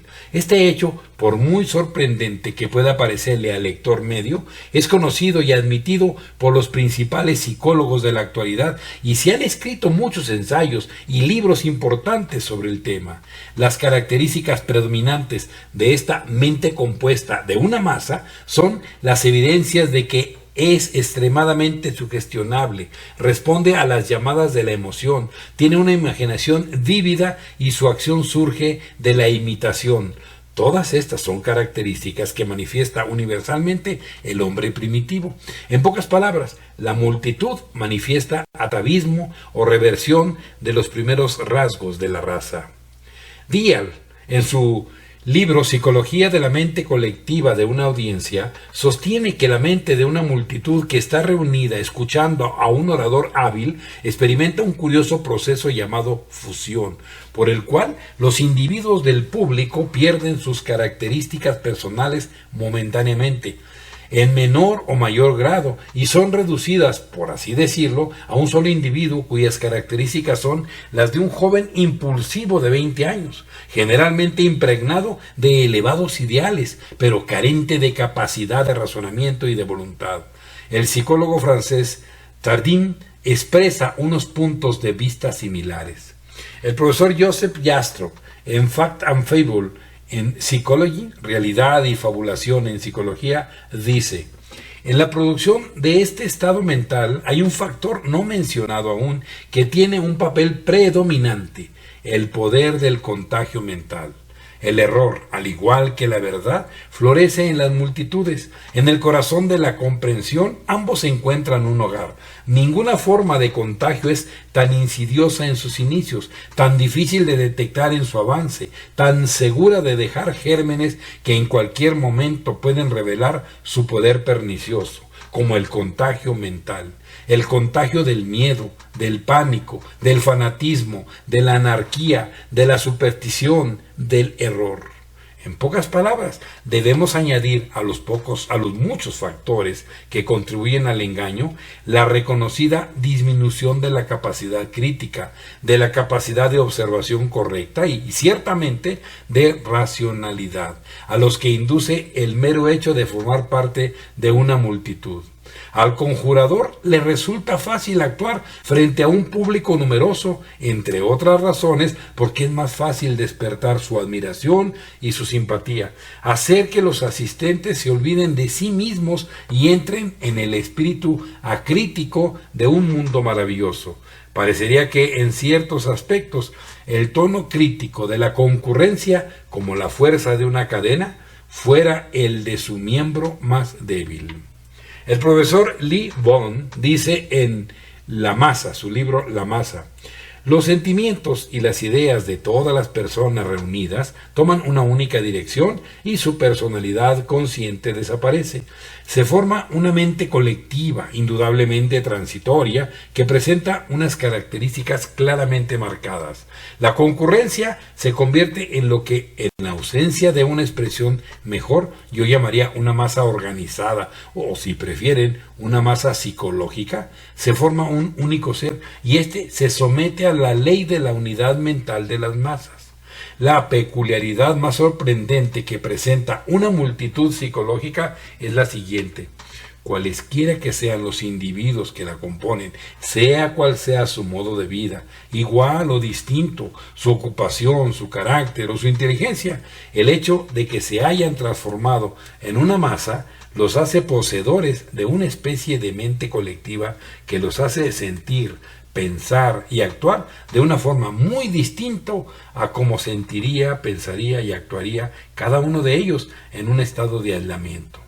Hay ciertas ideas y sentimientos que no surgen o no se convierten en actos, sino es en el caso de los individuos que componen un colectivo. En las masas lo que se acumula es la estupidez y no el sentido común. En la mente colectiva las aptitudes intelectuales de las personas y en consecuencia su individualidad se debilitan. Las observaciones más diligentes parecen demostrar que un individuo inmerso durante algún tiempo en una masa en acción no tarda en encontrarse en un estado especial muy semejante al estado de fascinación en el que se encuentra una persona hipnotizada. La personalidad consciente desaparece por completo, la voluntad y el discernimiento se pierden. Todos los sentimientos y los pensamientos se inclinan en la dirección determinada por el hipnotizador. bajo la influencia de una sugestión, realizará determinados actos con una impetuosidad irresistible. Esta impetuosidad es más irresistible en el caso de la masa por el hecho de que la sugestión, al ser la misma para todos los individuos que la conforman, gana fuerza por la reciprocidad. Además, por el mero hecho de formar parte de una multitud organizada, el hombre desciende varios peldaños en la escalera de la civilización. Aislado puede ser una persona cultivada. En una multitud es un bárbaro, es decir, una criatura que actúa por instinto.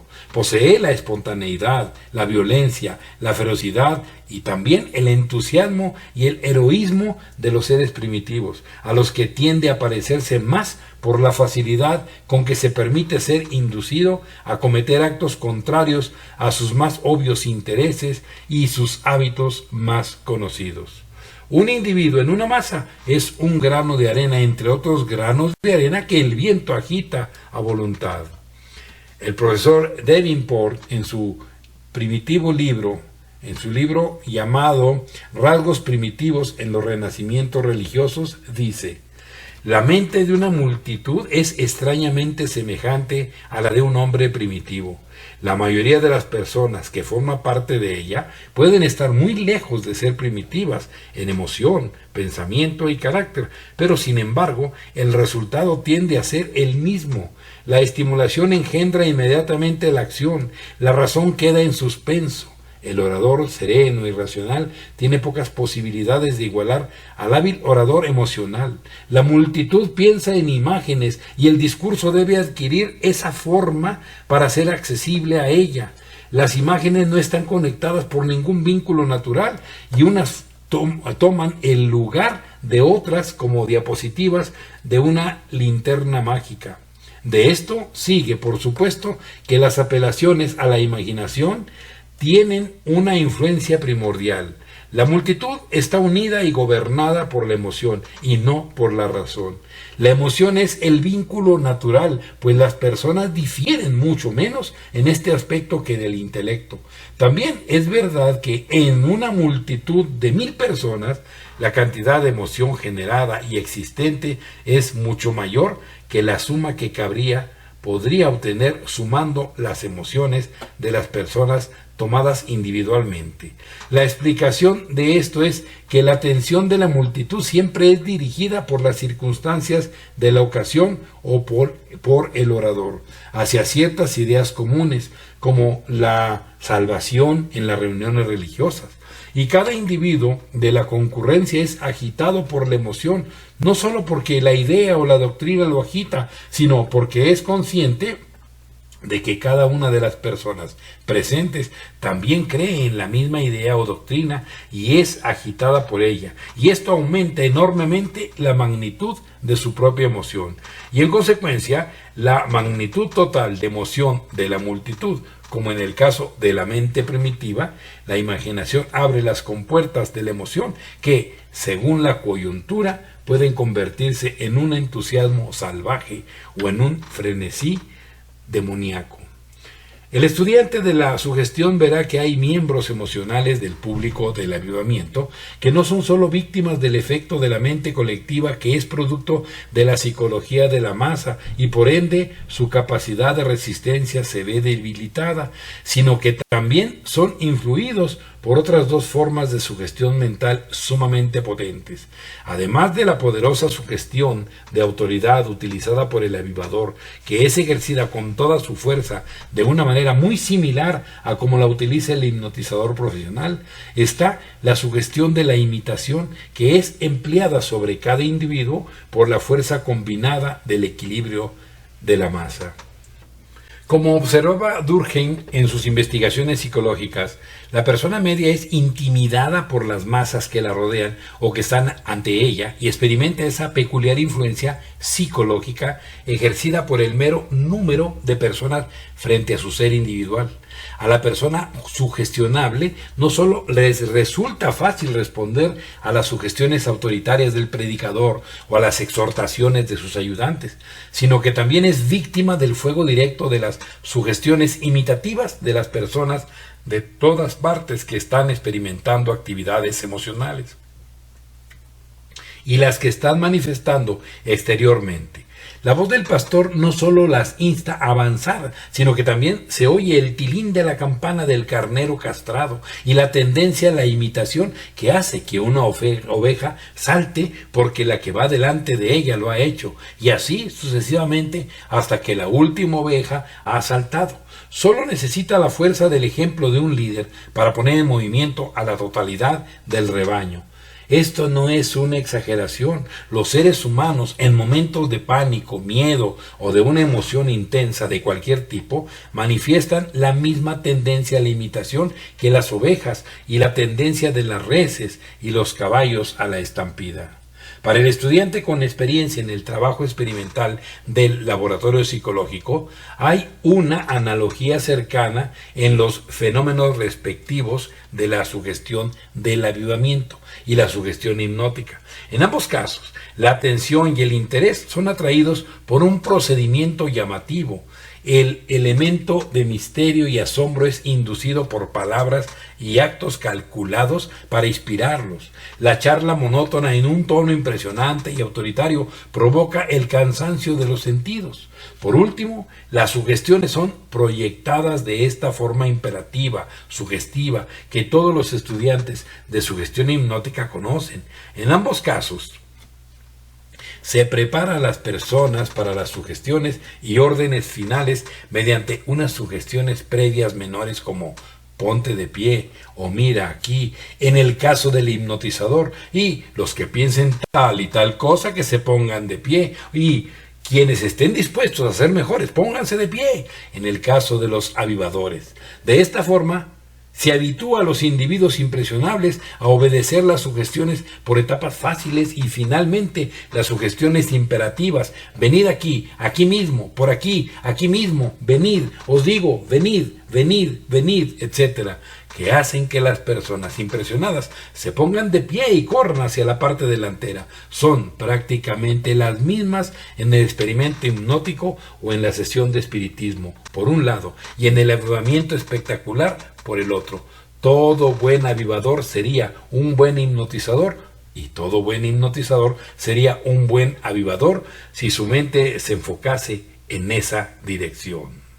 En el avivamiento, la persona que da las sugestiones tiene la ventaja de romper la resistencia de su público, despertando sus sentimientos y emociones. Historias que relatan la influencia de la madre, el hogar y el cielo, canciones como Dile a mamá que allí estaré y apelaciones personales a relaciones veneradas del pasado y de los primeros años de vida de una persona tienden a reducirla a un estado de respuesta emocional y la hacen sumamente vulnerable a otras sugerencias poderosas y repetidas en esa misma línea. Las personas jóvenes y las mujeres histéricas son especialmente sensibles a esta forma de sugestión emocional. Sus sentimientos se agitan y la voluntad es influida por el discurso, las canciones y los llamamientos personales de quienes trabajan con el evangelista. Los recuerdos sentimentales más sagrados se despiertan momentáneamente y se vuelven a inducir las antiguas condiciones mentales. ¿Dónde está mi hijo errante esta noche? Hace que aparezcan lágrimas en los ojos de muchas personas para las que el recuerdo de la madre es sagrado y la prédica de que la madre vive en un estado de dicha más allá de los cielos y de los cuales el hijo no convertido está desconectado a menos que profese la fe, sirve para remover a muchos momentáneamente a la acción. El elemento del miedo también es invocado en el avivamiento, ya no tanto como antes, es cierto, pero en una medida considerable y de una forma más sutil. El temor a una muerte repentina, cuando uno no se ha convertido, es esgrimido sobre el público y se le hace la pregunta de ¿por qué no ahora? ¿Por qué no esta noche? Acompañada del himno ¡ay, por qué esperas, querido hermano! Como dice Davenport, se sabe que el empleo de imágenes simbólicas aumenta enormemente la emoción del público. Estas abundan en el vocabulario de los avivamientos: la cruz, la corona, la orquesta de ángeles, el infierno, el cielo. Ahora bien, la imaginación vívida, los sentimientos fuertes y las creencias son estados favorables para la sugestión, así como para la acción impulsiva. También es verdad que la influencia de una multitud que simpatiza con las ideas sugeridas resulta sumamente coactiva o intimidatoria para el pecador individual. Hay un número considerable de conversiones declaradas que inicialmente son el resultado de poco más que esta forma de presión social y que nunca pueden desarrollarse más allá de ella. Por último, en las reuniones de avivamiento se fomenta la inhibición de todas las ideas extrañas, tanto con la plegaria como con los discursos. Hay, por lo tanto, una extrema sensibilidad a la sugestión.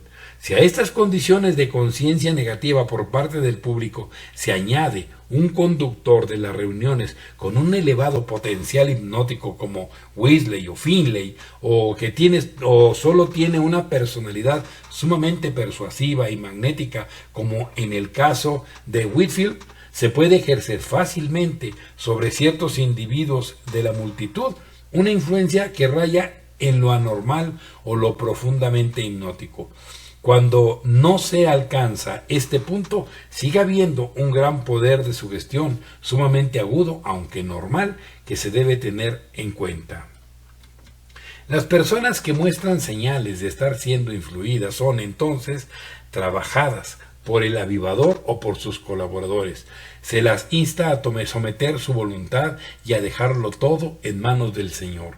Se les dice: entrégate al Señor ahora mismo, en este instante, o solo tienes que creer ahora y serás salvado, o no te quieres entregar a Jesús. Son exhortados y se reza con ellas, rodean sus hombros con los brazos y utilizan todas las artes de sugestión emocional persuasiva para que el pecador se rinda.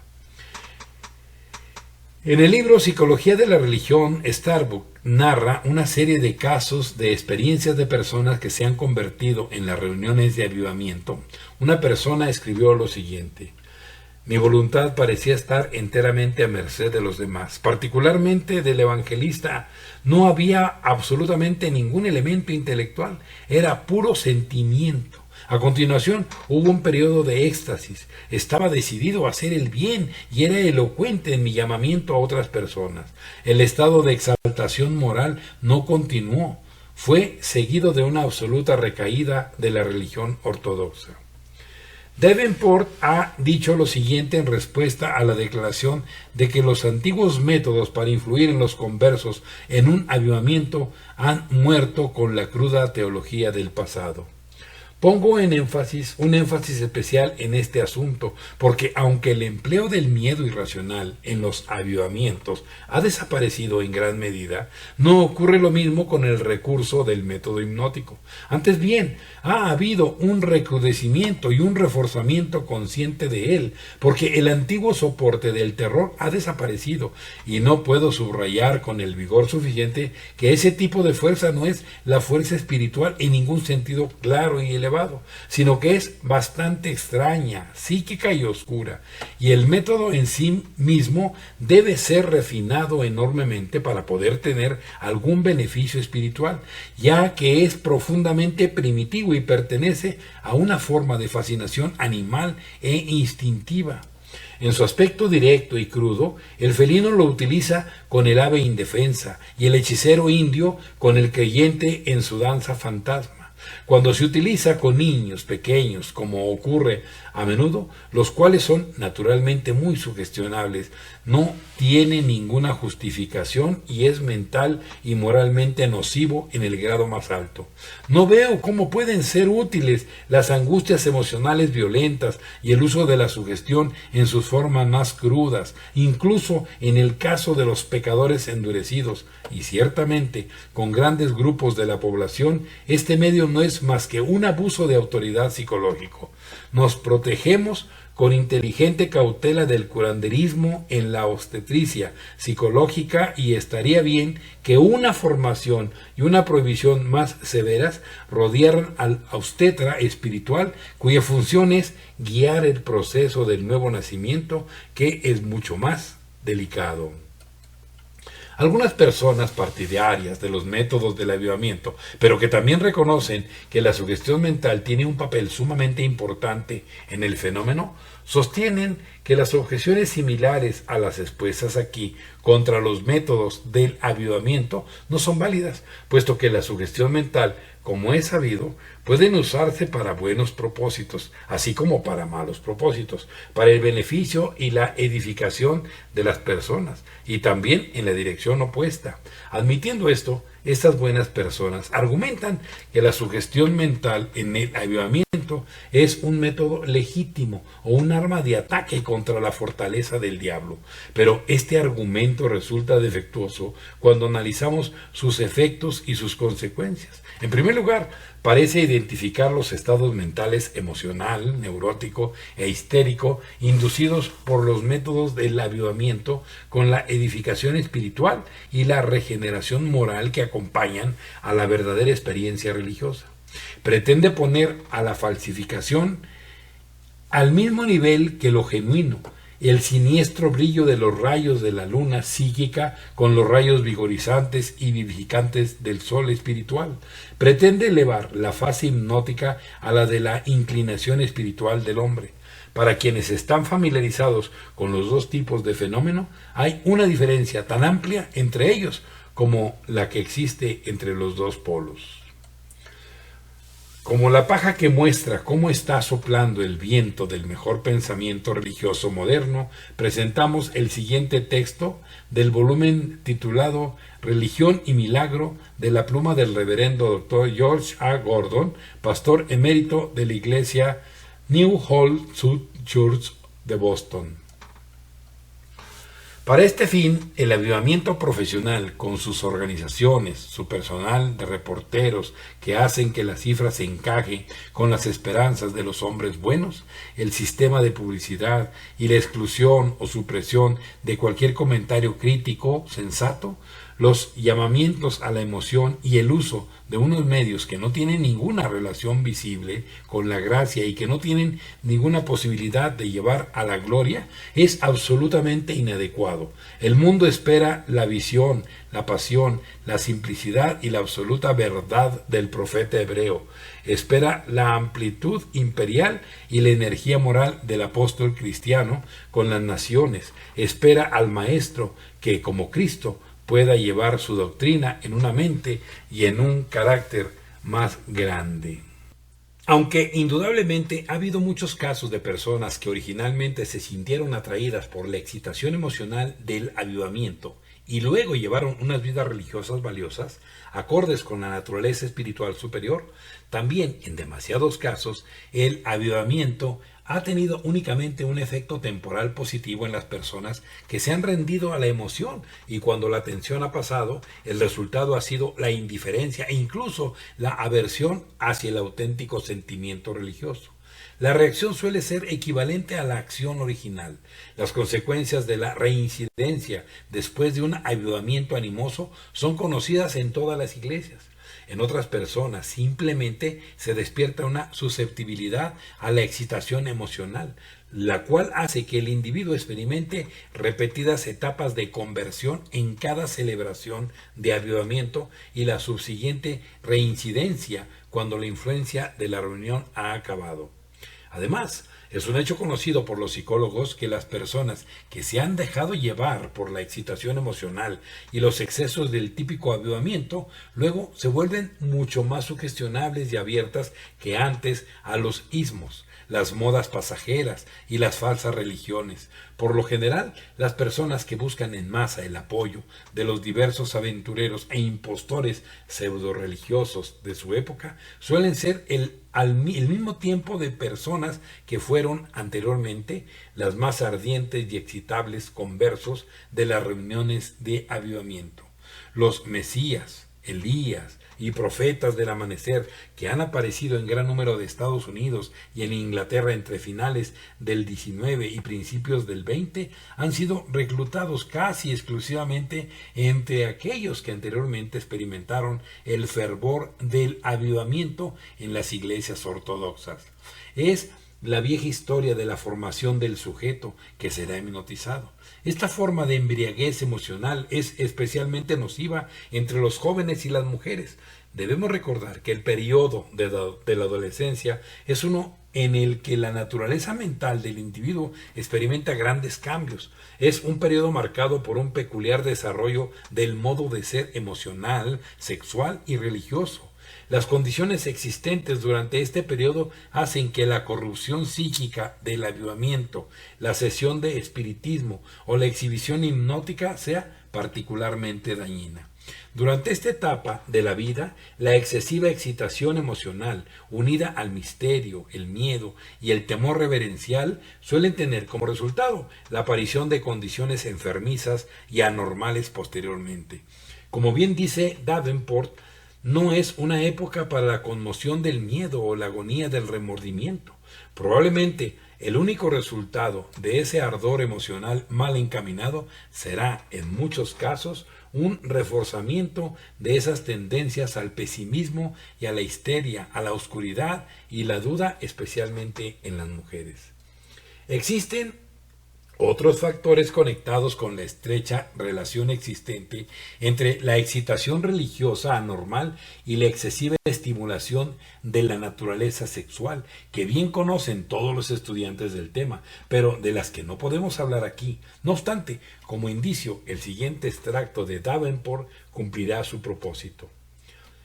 En la época de la pubertad tiene lugar un proceso orgánico que impulsa prácticamente al mismo tiempo a la actividad sexual y espiritual.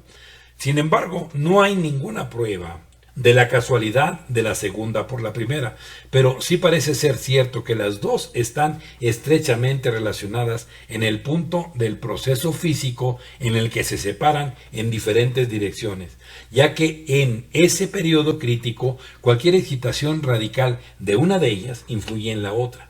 Una consideración cuidadosa de esta importante declaración servirá para explicar muchas cosas que han dejado seriamente perplejas a muchas buenas personas en el pasado, en relación con la excitación del avivamiento en pueblos, reuniones de acampada. Se considera que esta aparente influencia del diablo que tanto preocupaba a nuestros padres no es más que el funcionamiento de las leyes naturales psicológicas y fisiológicas. Comprenderlo es tener el remedio a mano.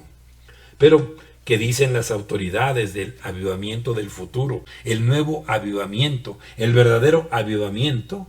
Dejemos que el profesor Davenport hable por los críticos, pues está bien preparado para la tarea. Y él dice: creo que habrá un uso mucho menor de las reuniones de avivamiento como instrumento coactivo para suprimir la voluntad y aplastar la razón del hombre individual.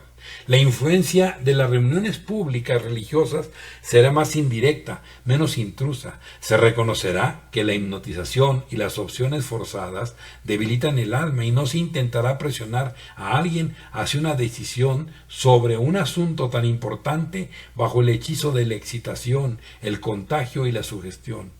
Los conversos podrán ser pocos o podrán ser muchos. Esto no se medirá por la capacidad del predicador para el hipnotismo administrativo, sino por la capacidad de amistad desinteresada de cada hombre y mujer cristianos. Pero creo que podemos confiar en una cosa: los días de efervescencia religiosa y desenfreno pasional están llegando a su fin. Los días de devoción inteligente, reservada y abnegada están llegando. Actuar con justicia, amar la piedad, hablar humildemente con Dios, esas siguen siendo las pruebas fundamentales de lo divino en el hombre. La experiencia religiosa es una evolución.